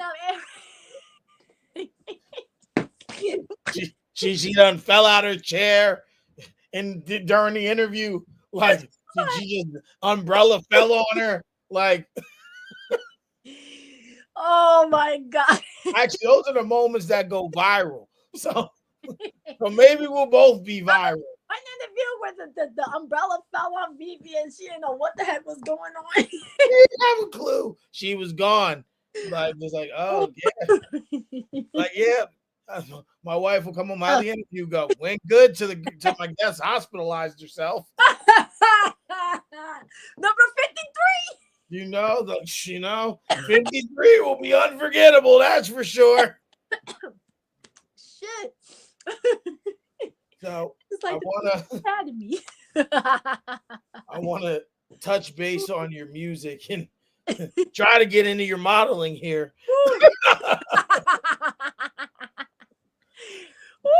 I try to keep these shows an hour and a half or under. That ain't happening today, I guess. No. I had one guest on here. We went 3 hours and 20 minutes. Yeah. Oh yeah. You told me about that. Yeah, that was crazy. Yeah. Me and Gabby. It's Wow. my girl too. It's my homie. Heck yeah. Yeah. And actually, I had one other thing. I asked GM to come on here, and he told me no. He told me no. He said, "Nah, bro, we got to." I'm just kidding. Nah, he wanted an in-person interview. I'm like, yes. Oh. Okay. Yeah. He's definitely the type to prefer in person. So yeah, I think I remember you telling me that, actually. Now to think about it. I'm like, damn. So then you definitely got to set up that in person, so you gotta get that exclusive with him. He was like, nah, bro. He was like, nah, bro, and I'm like, damn, no one ain't never told me no. My feelings was kind of hurt, like. And then he was like, I like in person. I'm like, so okay. Yeah. Yes. Right. Speaking of which, where did Veve C Live go? Oh So in short, right? I was doing the testing waters for the season 1 to kind of see where things went, and it went well. I am in the works of doing season 2, but a lot of things has happened when I was going to renew the season 2, which was going to be back in like I think I said February, March, was during the time that I actually started doing a lot of the different hostings through Bags of Motion and doing a lot of that, which kind of re-navigated my time a little bit. So unfortunately, what I was going to be able to do through the Veve live show for that time, I had to keep pushing it back until I realized, okay, you know what? Maybe I'm not ready to introduce season 2 just yet until I get reacclimated, which I feel like not now, but probably by the time I get into the following March, I'll probably be a little bit more steady to bring it back. But it's never left. It's never left. We might do some renovations. I might even get a studio. You know, we definitely in the works of amping up Veve Live. So I'm glad you mentioned that, because that's definitely something that's going to be in its new form. It's just as far as timing goes, I don't have a definitive date just yet. But when we do season 2, you gotta be on it for sure. Listen, you already know I'm there. You tell me when and where, and I'm on it. I'm there. I'm shit. It's gonna be a whole vibe. We're gonna get our cup, get our plate. You know, everybody cup. I want my plate. I want the chicken wing. I want the fries. I want the collard and the rice. I'm gonna give you the true exclusive off the camera of what's going on. Oh shoot! Okay, yeah, you're getting the true exclusive off the camera. Off the camera. Off the camera. Like we're gonna get the true exclusive. Like I gotta tell somebody. Oh, so, yeah, I gotta tell someone. You gonna know.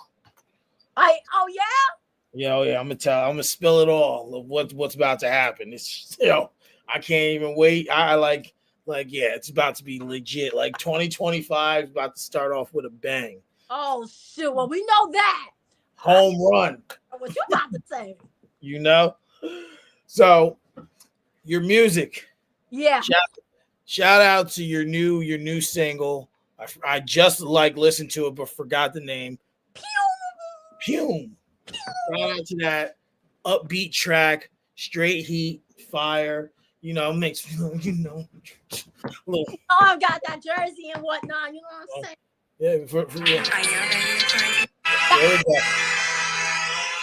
Yeah, there it is.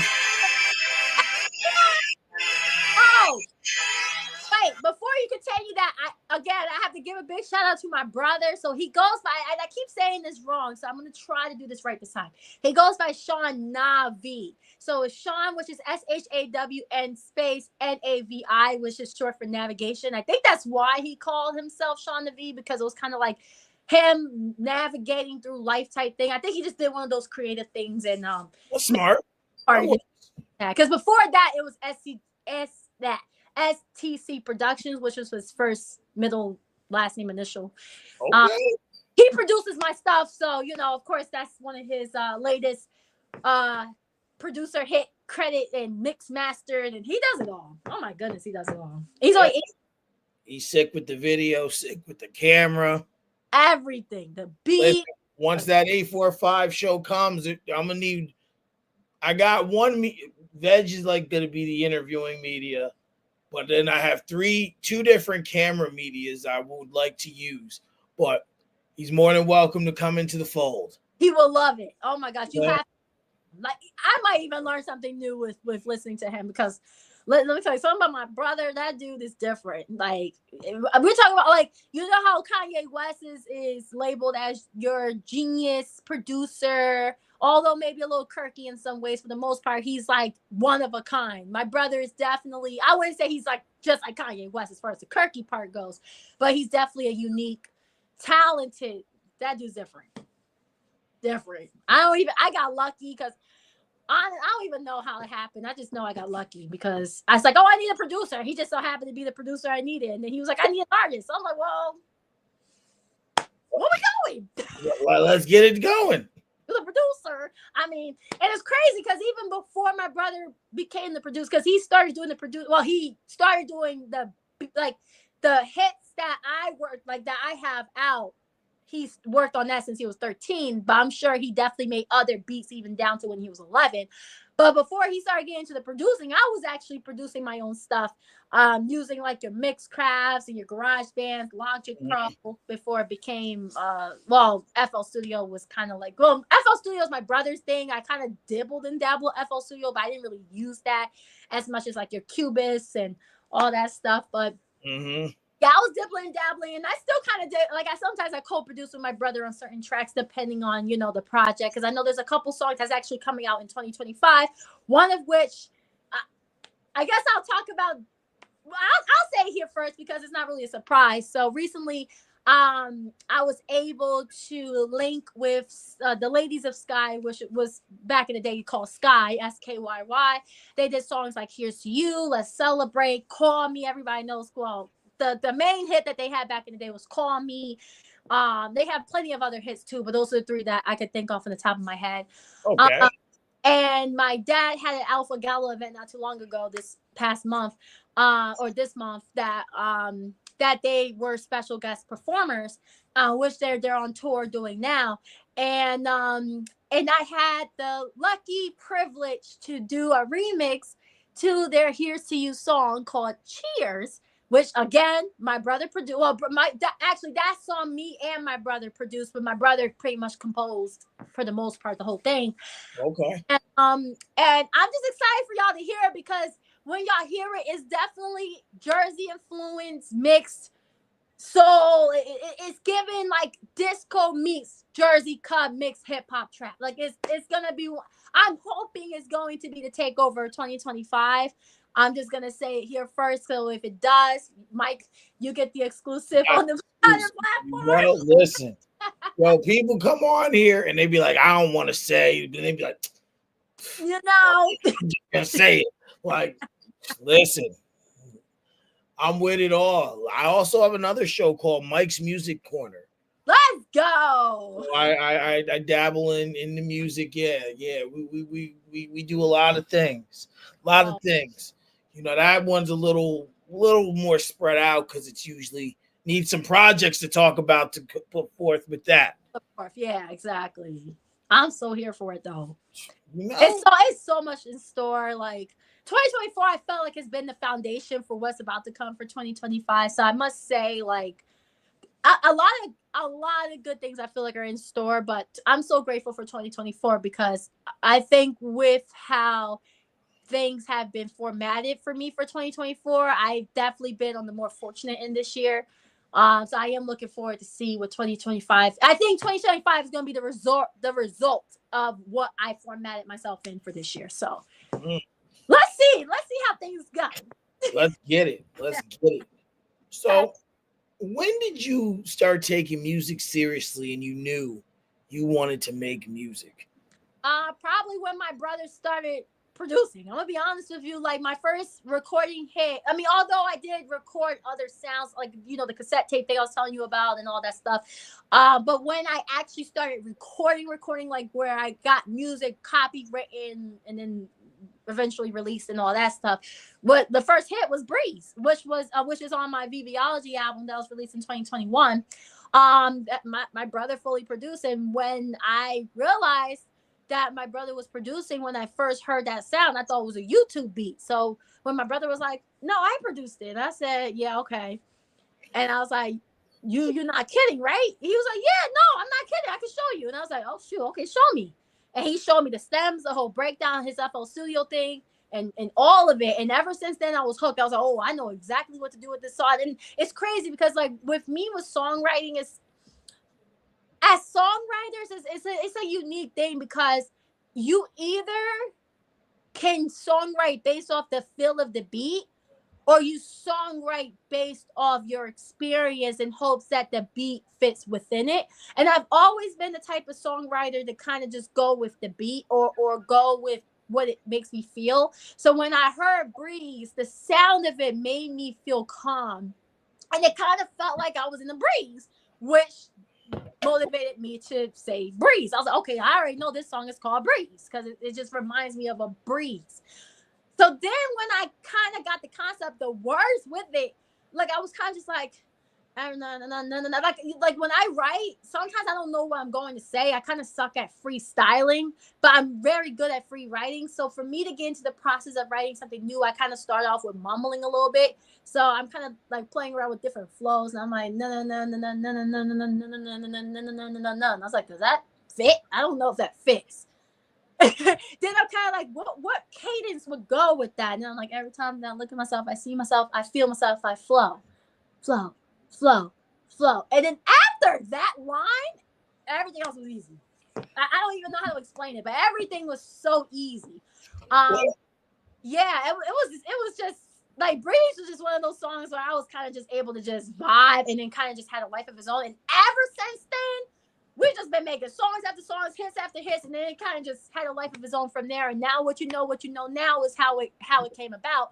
I think that's when I started taking music serious. Well, I've always had a thing for music, but when I say seriously, I mean like recording, like professional recording, copywritten, meaning I went on copyright for the artists out there. Copyright.gov. Don't even try that third party mess. I mean, I wouldn't recommend it. If that's what you've been used to, then stick with what you know.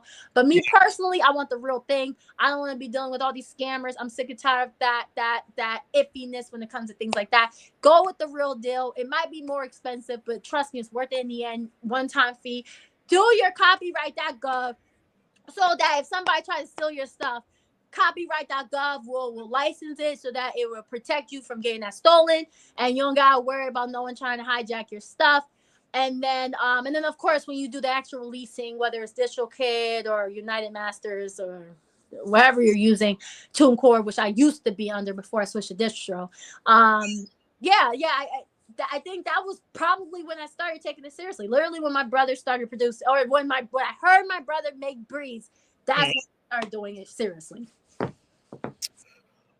what would you say is your message that behind your music, or what message do you want your music to convey to your listeners? So for I so my music kind of has a versatile feel to it. There's some songs like Breeze and I guess don't I mean there's so many songs that I have certain messages to when it comes down to just never giving up. It kind of more like my experience and kind of just like a lesson learned type of thing, or reflecting back to what I experienced and what I've learned from those experiences. But then there's also other songs where I am talking shit, like Beginning to an End is kind of like a F you, but you know what, I'm standing tall, da da da da da. And then you have just certain songs where just feel good.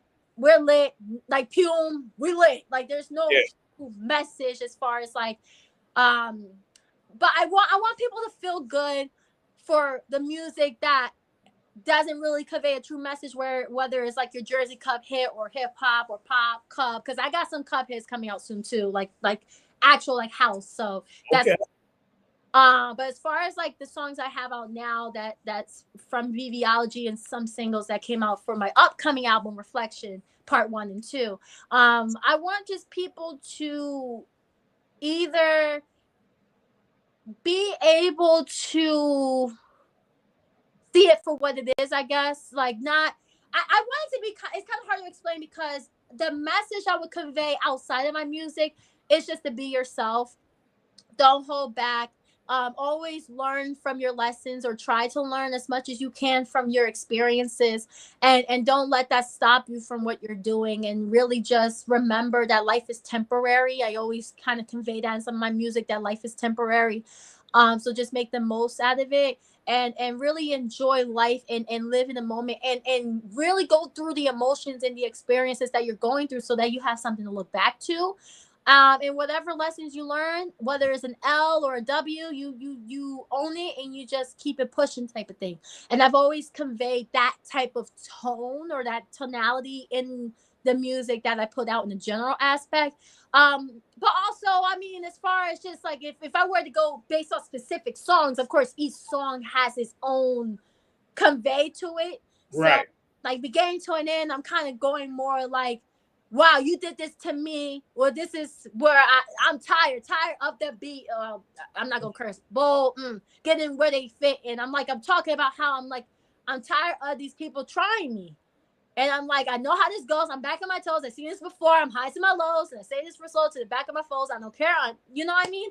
So, yeah, I just want to say to my supporters, the listeners, just, really take account of what you're going through and make the most out of it. And I always just wanted my sounds to kind of be a whims.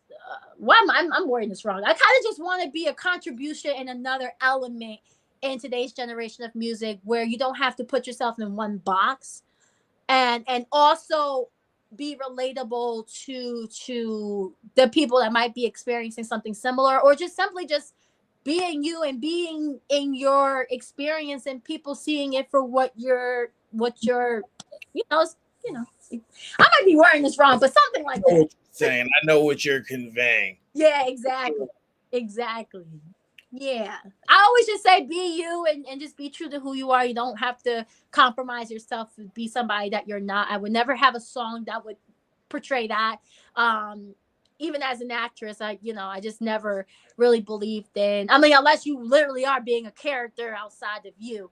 But I just never believed in acting like somebody that you're not. And like, I'm not going to be rapping hardcore stuff like, yeah, I got 10 bands in my pocket and I don't have 10 bands. Like, I'm not going to be rapping about Balenciaga unless I'm talking wishful thinking, like, oh, I wish I had Balenciaga. Like, I'm going to into existence, like, I'm going to get that Bali, da da da. But I'm not going to say I got 20 bands in my pocket, jewelry's on my chest, I got diamonds on my wrist.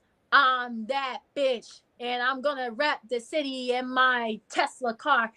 And I ain't got none of that. Like, and that's no shade to those who do, because that's, like I said, that's another form of creative writing.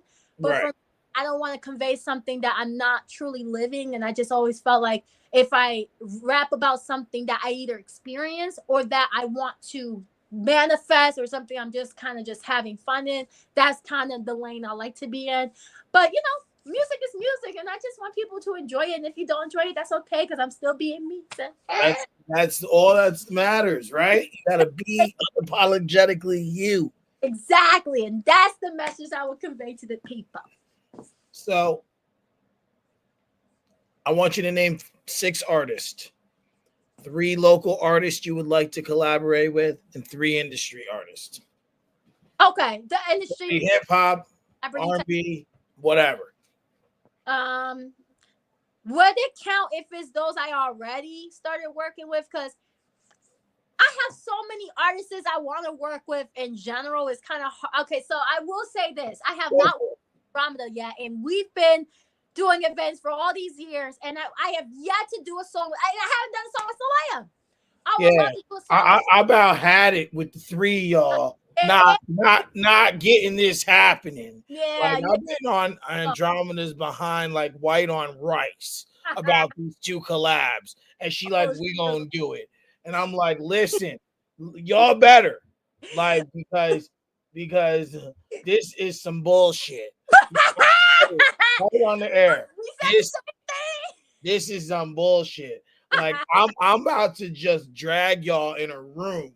Like, if the 3 of you were together at the same time, I'm Right. just gonna be like, no, no, no, let's go. Come on. Like just no. Y'all create the song. Create the song. And then we'll figure out the rest. Get the But we song were created. going to, yeah, there were so many different moments we were actually going to do, but then there's always something either coming up, or we had separate events, and then it kind of just had a life of its own. But I've been meaning to work with her a long time ago, and we will, and we definitely will with the right timing. Same with Salaya. I mean, you said 3 artists, so I guess those 2. And I like Remedy too. Remedy Love. I think her music is freaking dope. Locally and even industry, because I know she's doing her thing and she's blowing up. I know some other artists too as well, like Naija Chanel. Shout out to her. I know. You know how hard it has been to get her to come on this show? Oh, dang, her too. Dang, not gonna say Naija. You gotta do it. What she said in person too. You know how hard it's been to get her on this show? People, Like one person's like, just give up. Nah, she coming on this show. yeah. Like, Get on. She'll get on. I know so she will. She will. I just got to go through the channels. I got to go through her management. Yeah. That's all that is. That's just respecting the chain of command. Yeah, like I seen her recently when the DJ, it was a holiday event that happened in Queens. DJ Union I might be saying this wrong. The Union DJs, there we go. The Union DJs, they had all the well, not all of them, but I guess like the main DJs underneath the Union DJs, they hosted a holiday event where they had different artists like Lola Brooke and Papoose, I think was over. Yeah, Papoose was there. My girl Steph G, Lish, and everyone was there. And Breezy Lynn, Deanna Dear. It was like a whole, like everybody was there. And Naisha actually noticed me because it was like a whole crowd of people. And she was like, V,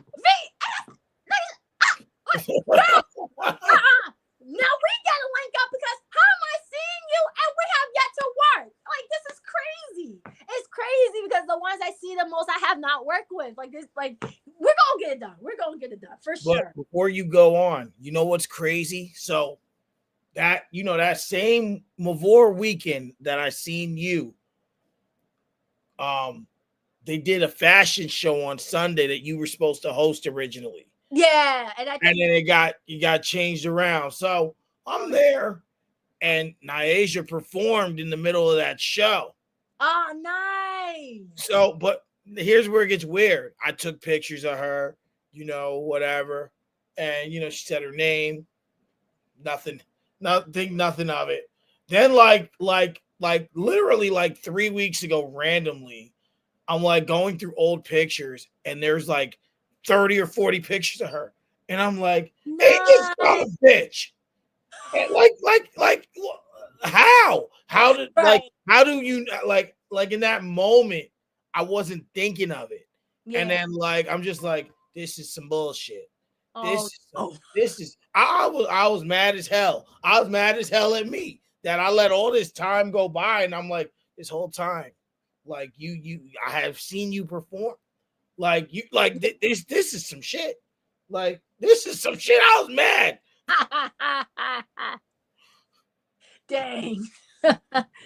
Well, second chance.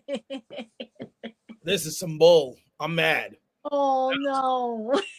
Now I'm re-mad about it. Oh no, yeah, no, we're gonna unmad that. We gotta undo. Press the undo. All right, let's go. So what other artists are in the arsenal for you? Oh man. Okay, local. Well, okay, so the reason why I did not say GM is because we actually are doing a song. And we just finished recording it, and it's going to blow up in 2025 as well. And it's called Taking Off. And it's going to be again part of my Reflection Part 1 album. And I had the privilege to have him feature on it, and the video is going to be crazy.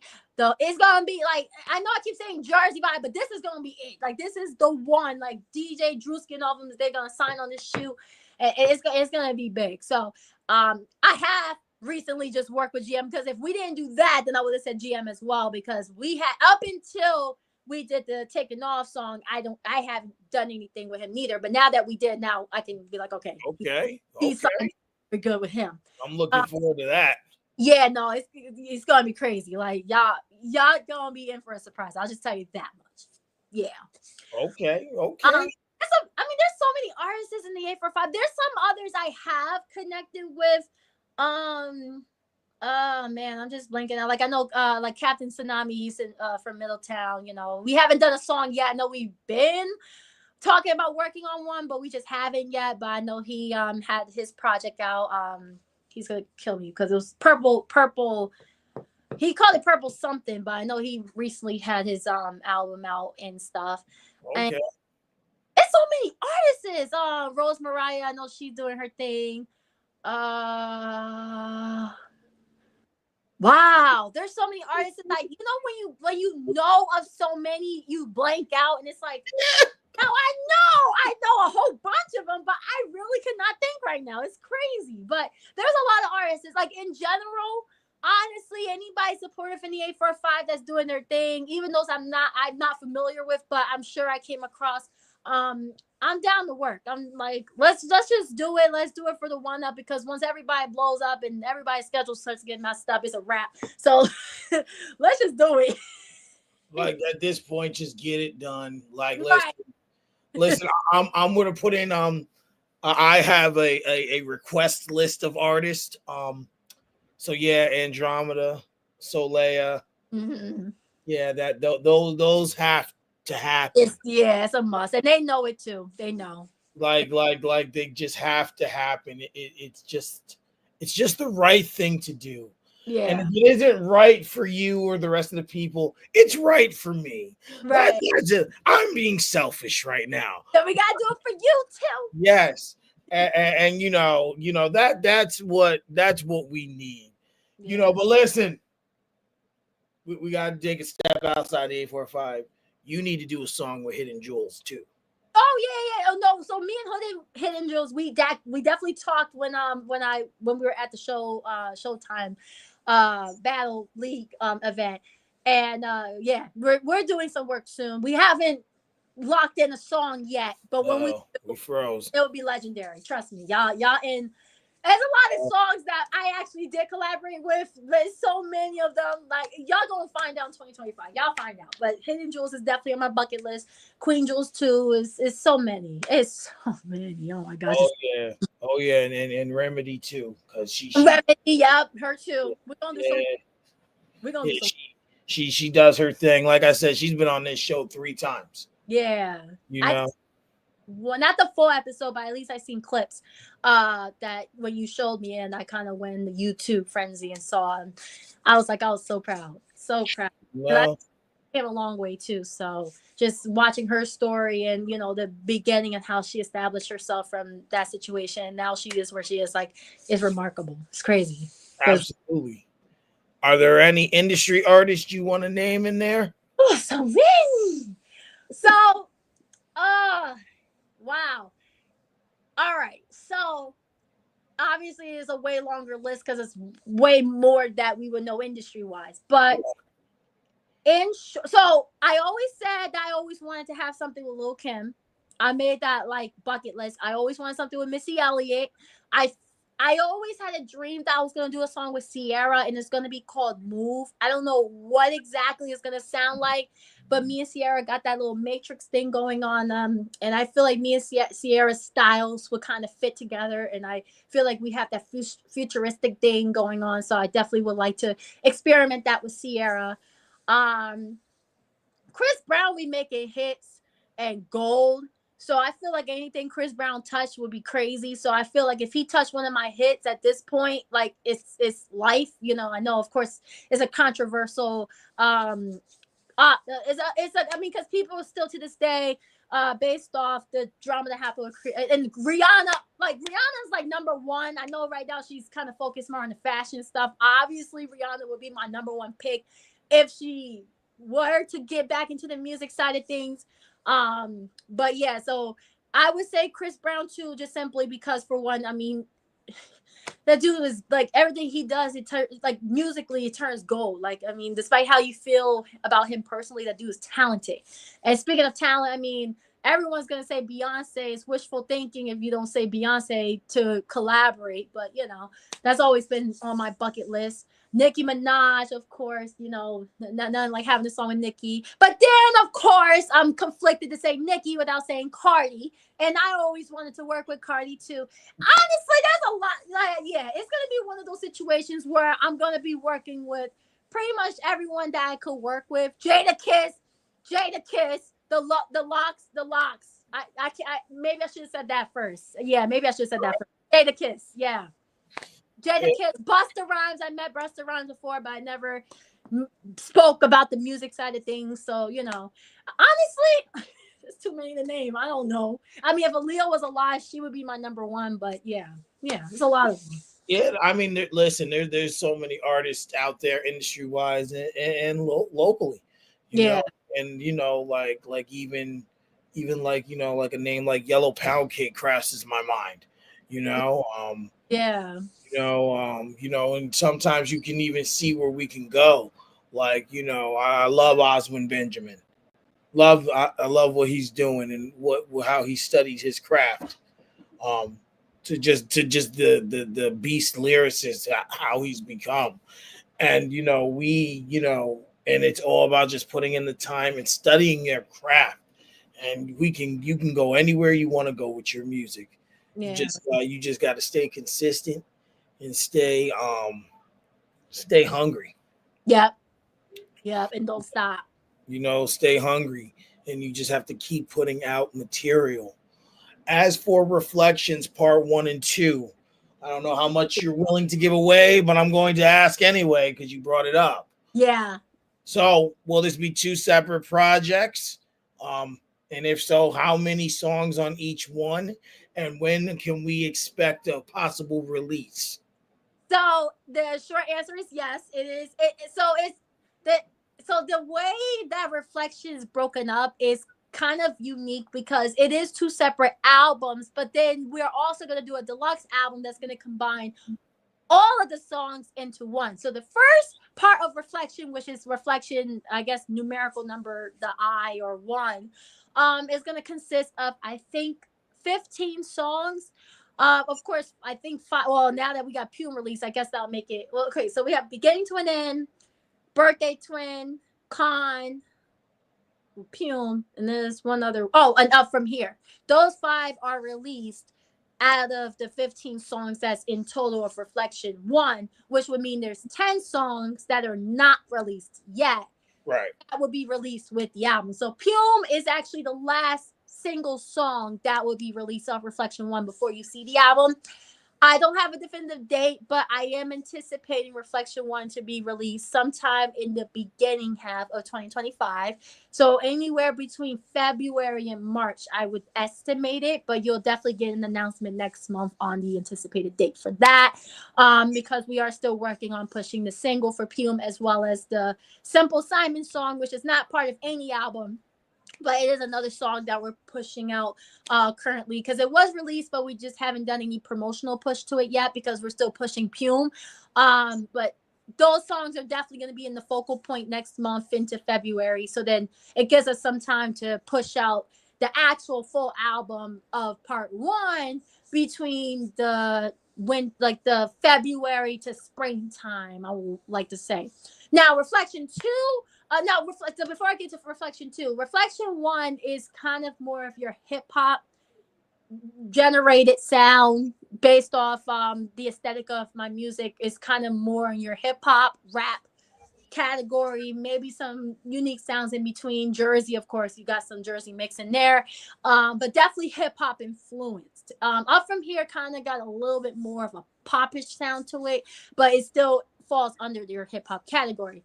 As you get into Reflection 2 gets more on the emotional side of things, so you get a lot more R&B. You're gonna get a lot of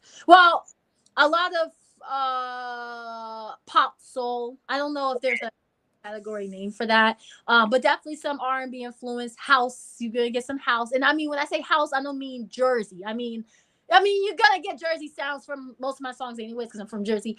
But Reflection 2 is gonna actually have house music, and it's going to have a song that's gonna be kind of more on the pop cut side of things, or at least in that mainstream like H&M type sounds. You're gonna get a lot more of those sounds in part 2, and kind of more your TikTok trend. Well, TikTok even exists by then, but it'll definitely it was definitely wow. It will definitely fall into that category, and that part of the album we may release it closer to the end of 2025 or the beginning of 2026. We're still trying to figure out if we want part 2 to be part of the whole deluxe album all for 2025, or if we want to do one album per year and have Reflection 1 have its highlight in 2025 and then do the deluxe and the part 2 in 2026. So we're still kind of mapping out the logistics of that, but you'll definitely hear some singles from both albums before 2026. Like Reflection like for the whole album of Reflection 1, in some singles and Reflection 2, you're going to definitely hear in the upcoming year 2025. It's just as far as like the day of the album releases go, it's definitely TBA, but you'll definitely be hearing it in the next couple, like by at least next month or two, you'll definitely get more information on that. But I'm definitely excited. As far as the Reflection project goes, it definitely is a project because it's not just an album, is an album deluxe event.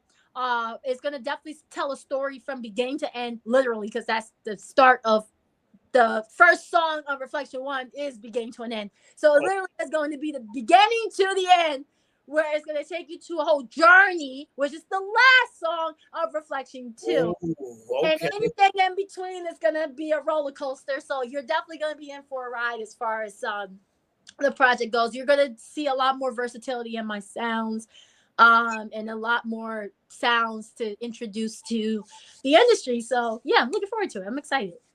Okay. So, um, It's a lot, yeah. yeah, it's a lot. I think we're gonna save your modeling for our in-person interview. Yeah, let's do it. Because that's a whole. Yeah, Woo! that's the way to go.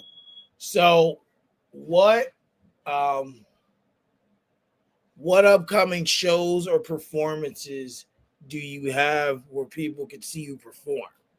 So, I will say in short that because I've been doing a lot of events with Bags of Motion as well as my own outside of it. I don't actually have a definitive. Oh, actually, yes, I do. So, Destruct. Shout out to my bro Destruct. He's been one of my day ones. He's actually an artist as well, but he actually has a showcase coming up on January, and I hope I'm getting this right. January 26th, next month, which will be a Saturday. I want to say it's the 27th. No, I think 26th was the date. So maybe it's not. He, oof. looking at it earlier. Could be. No, no, something about the 26th stood out to me. No, it's definitely the 26th. I just don't remember if that day falls on a Saturday or Sunday. I forgot which day it was. But it's definitely the 26th because I have the flyer. But yeah, he's having a why? show. Because you got another event here that says December 27th. So that's why I'm getting them confused. Oh, December 27th. Yeah, you had another thing here on your page from Oh, that's the you're talking about the Cash Cobain hosting. Yes. That's tomorrow, but that's actually a hosting. I'm not performing that event. That's just us hosting. I just remember seeing 27. That's Yeah. why. Yeah, that one is the Cash Cobain hosting, but the one for this truck's event is on January 26th in the new year, and he's hosting a showcase, and I will be performing in that one. So that actually is the next performing show that I'm definitely doing. That'll be I forgot what venue it's going to be in, but I know it's probably somewhere in the city. Definitely, I'll definitely be reposting the flyers and stuff. My upcoming events highlights on IG will definitely show the upcoming events. And of course I'll repost and all that good stuff. But and also y'all, if y'all want to check out my social media now, I do have an IG, the real VEVEC, but I always just say Google because ever since I got hacked, it kind of like changed the algorithm of how I showcase my social media. It's just a lot easier to Google me because I'm Googleable. Google.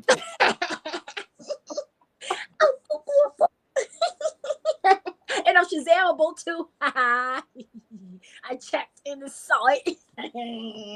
People would be like, "Oh, yeah, you can find my music." Oh, you can find my music. I'm Googleable. You have to ask me what it's called because you can Shazam it and it'll tell you. Oh man, that was perfect. You know what I'm saying? So, you want to check out my music and all that stuff, all you got to do is type in VVC or VEVE space C, and you'll pop it up, and it should show all the links, the YouTube music, the Spotify, Apple, all that good stuff, and some links and websites. And then I'm sure somewhere in that search, you will see my Instagram too, and all that linkable stuff that, that's savvy and all that good stuff. But yeah. Yeah, there's definitely some. There's gonna be a lot of shows coming up, but that's the one I definitely have confirmed that's coming up that I know. But I'm sure there's probably gonna be some upcoming last minute shows that I'll probably promote if they come up and have y'all get that exclusive. Maybe even some pop up appearances and stuff too. So, And I'm gonna have to try and make it out to that one on the oh 20th. yeah, it's gonna be a movie. So definitely, if you can, definitely pop out. Plus, see you on the card, Andromeda, Vegas Black, Total Oh, Baller, um, Baller Brown. Woo, that's my girl. oh yeah, yeah, Yeah, she cooked on me at the, she yeah, cooked so good. I was like, I've been trying to find a video to watch the whole thing. yeah. She Oh my. cooked it. Well, the whole thing, I think Showtime posted it on well, he has his channel as well. He definitely posted it because he sent me the link, and I believe it's on his main website. And well, I don't know if it's on Instagram because it's too long, but yeah, he definitely has it up though. I'm sure he does. Oh yeah, she cooked him. Like Yeah. Yeah. she cooked him. She skinned him, seasoned him, Marinated and marinated him, fried breaded him in breadcrumbs, and deep fried him. Like, and left and I no knew, crumb. like, as soon as he went at attacking her, being like, like a lesbian, I said, "Oh, it's over. Oh, it was a wrap. It's Yeah. over." Because I said you gave your best shot in the beginning. Now Yeah. he would have just did something else and had some innuendos of it, just kind of going at. And in round 3, What you was might it? have had a shot, but He said something 45, a Colt 45. That's what he went by, right? yeah, or Yeah. And Eclipse. baller B was her. Yeah, That was yeah. crazy. So I end every episode, as much as I don't want this episode to end, because this But this is just part one because then we got the end. part 1. That's it. We got layers to this. So if I end each episode with a positive ending message, it's a message from you to the who's watching this or who might watch this back. That's positive and uplifting. The floor is yours. So we're gonna recap. So for those who did not tune in earlier in this episode, I just want to say that no matter what you do in life, never give up. Never give up. Times will be hard. I'm not going to sugarcoat it. For some, it may be harder than others. Everyone's journey is different. Everyone's life path is unique to their own needs and purpose and life. And what you do with it is in your full control. I always believe in God, so I say in God's will, but of course not everyone has that belief. So I say in your own terms, um, do what you let me reword this. Always go for what you feel will serve for you and your lifespan of time, because everything in life is temporary and you are living on borrowed time. So you just want to make sure that what you do, you live with no regrets and try to not make as many excuses as possible. Be your true self. You don't need to pretend to be somebody that you're not unless you're doing a movie and you're acting a character that literally is not you. But that's another topic. Obviously, I'm not talking about that. And you just want to just don't be too hard on yourself if things don't go right the first time. Dust yourself off and try again. There'll be many trials and errors, many downs before your ups, many falls before your successes. So doesn't mean you failed. It's just, you have some trips, but you get back up, you dust yourself off, and you keep it moving, and you learn from those trips, and you experience those trips, because then when you know how they are, you know how to move accordingly, and you know other avenues that may work that might have not worked when you fell. And you just keep going. You keep going. Don't give up. Be true to who you are. Live life to the fullest and do what you love to do, as long as it's not hurting others and not going to jail for it. And you live authentically and be baddie like VVC. Well, that was very beautifully said. So, on that note, I want to thank you for coming on here and Of bringing your course. energy and your finesse. We got to a lot, but not everything, which always leaves room for more. Exactly. That's why we got parts. We got So, parts and parts 2 and parts 3. so there will be one more episode next week. I don't know if it's on Tuesday's New Year's Eve, so might be Thursday. One more episode left to season 1, episode 54. It was a long season, longer than I anticipated. I want to thank you for coming on here, having a conversation with me. Don't sign off yet. Just I want to talk to you backstage. And I want to tell you thank you. I love you. I appreciate you. Thank you. And everyone, thank you for your support. Thank you for the growth of this platform. And it's going to be bigger and better in 2025. That's Peace right. out and good night. Peace.